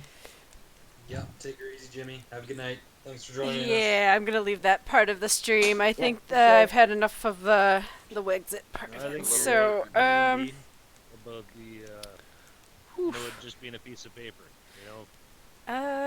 technically all doesn't I even gotta do matter is what leave this system comes into Discord. play So without I'm just a gonna tell responsible them good population. night, and It's bound to revert back to the same thing. I Just will basically hitting a probably reset switch. quit this stream here, cause Nobody said it would be easy. this That's the one's a big thing, is separate people think, well, we can just try and channel. do this in Yeah, an I easy think way. so. I want to see if it can be done in I a might jump non-violent into way. like a Discord though most if anybody important. wants to I think that's what'll chat gain with me as further, I play, because support I'm by thinking the about audience, doing another like group Hello, game family. with you guys. How's it going, Ghost? But let me just How's everybody end doing things with tonight? these guys so I can Oh, pretty good. We end the just, stream. So we had our town hall. Ended a while ago, but everybody's still in here. I'll We're say having a free goodnight to discussion. them, and I'll say goodnight We to had you some guys. troll, And we'll get all deafening that and on the meeting go, everybody okay? a little while ago. I realized that the permissions weren't set up properly. Members could deafen other members and mute other members. So one troll That was Steven doing that to guy? everybody. Yep. I banned him. Good. Right on you. You should have noticed by his profile picture. Almost, right? Ay. But yeah, how's your day been, man? Busy. Somebody came and smashed up my RV trailer windows at fucking like 3-4 in the morning, slashed my tire on my Audi, slashed the tire on our Ford Edge, so I wasn't at work today, but I was fucking trying to deal with that, and fucking found out that one of my Audi rims is worth $973, so I'm buying 4 new rims for the cost of one. Wow. Alright, well, yeah, I'm just gonna shut down the stream, guys. So my day was pretty well traveling around, getting tires Alright, changed, have a good one, guys. Talk to you later. dealing with fucking Bye. Popo and all that fucking great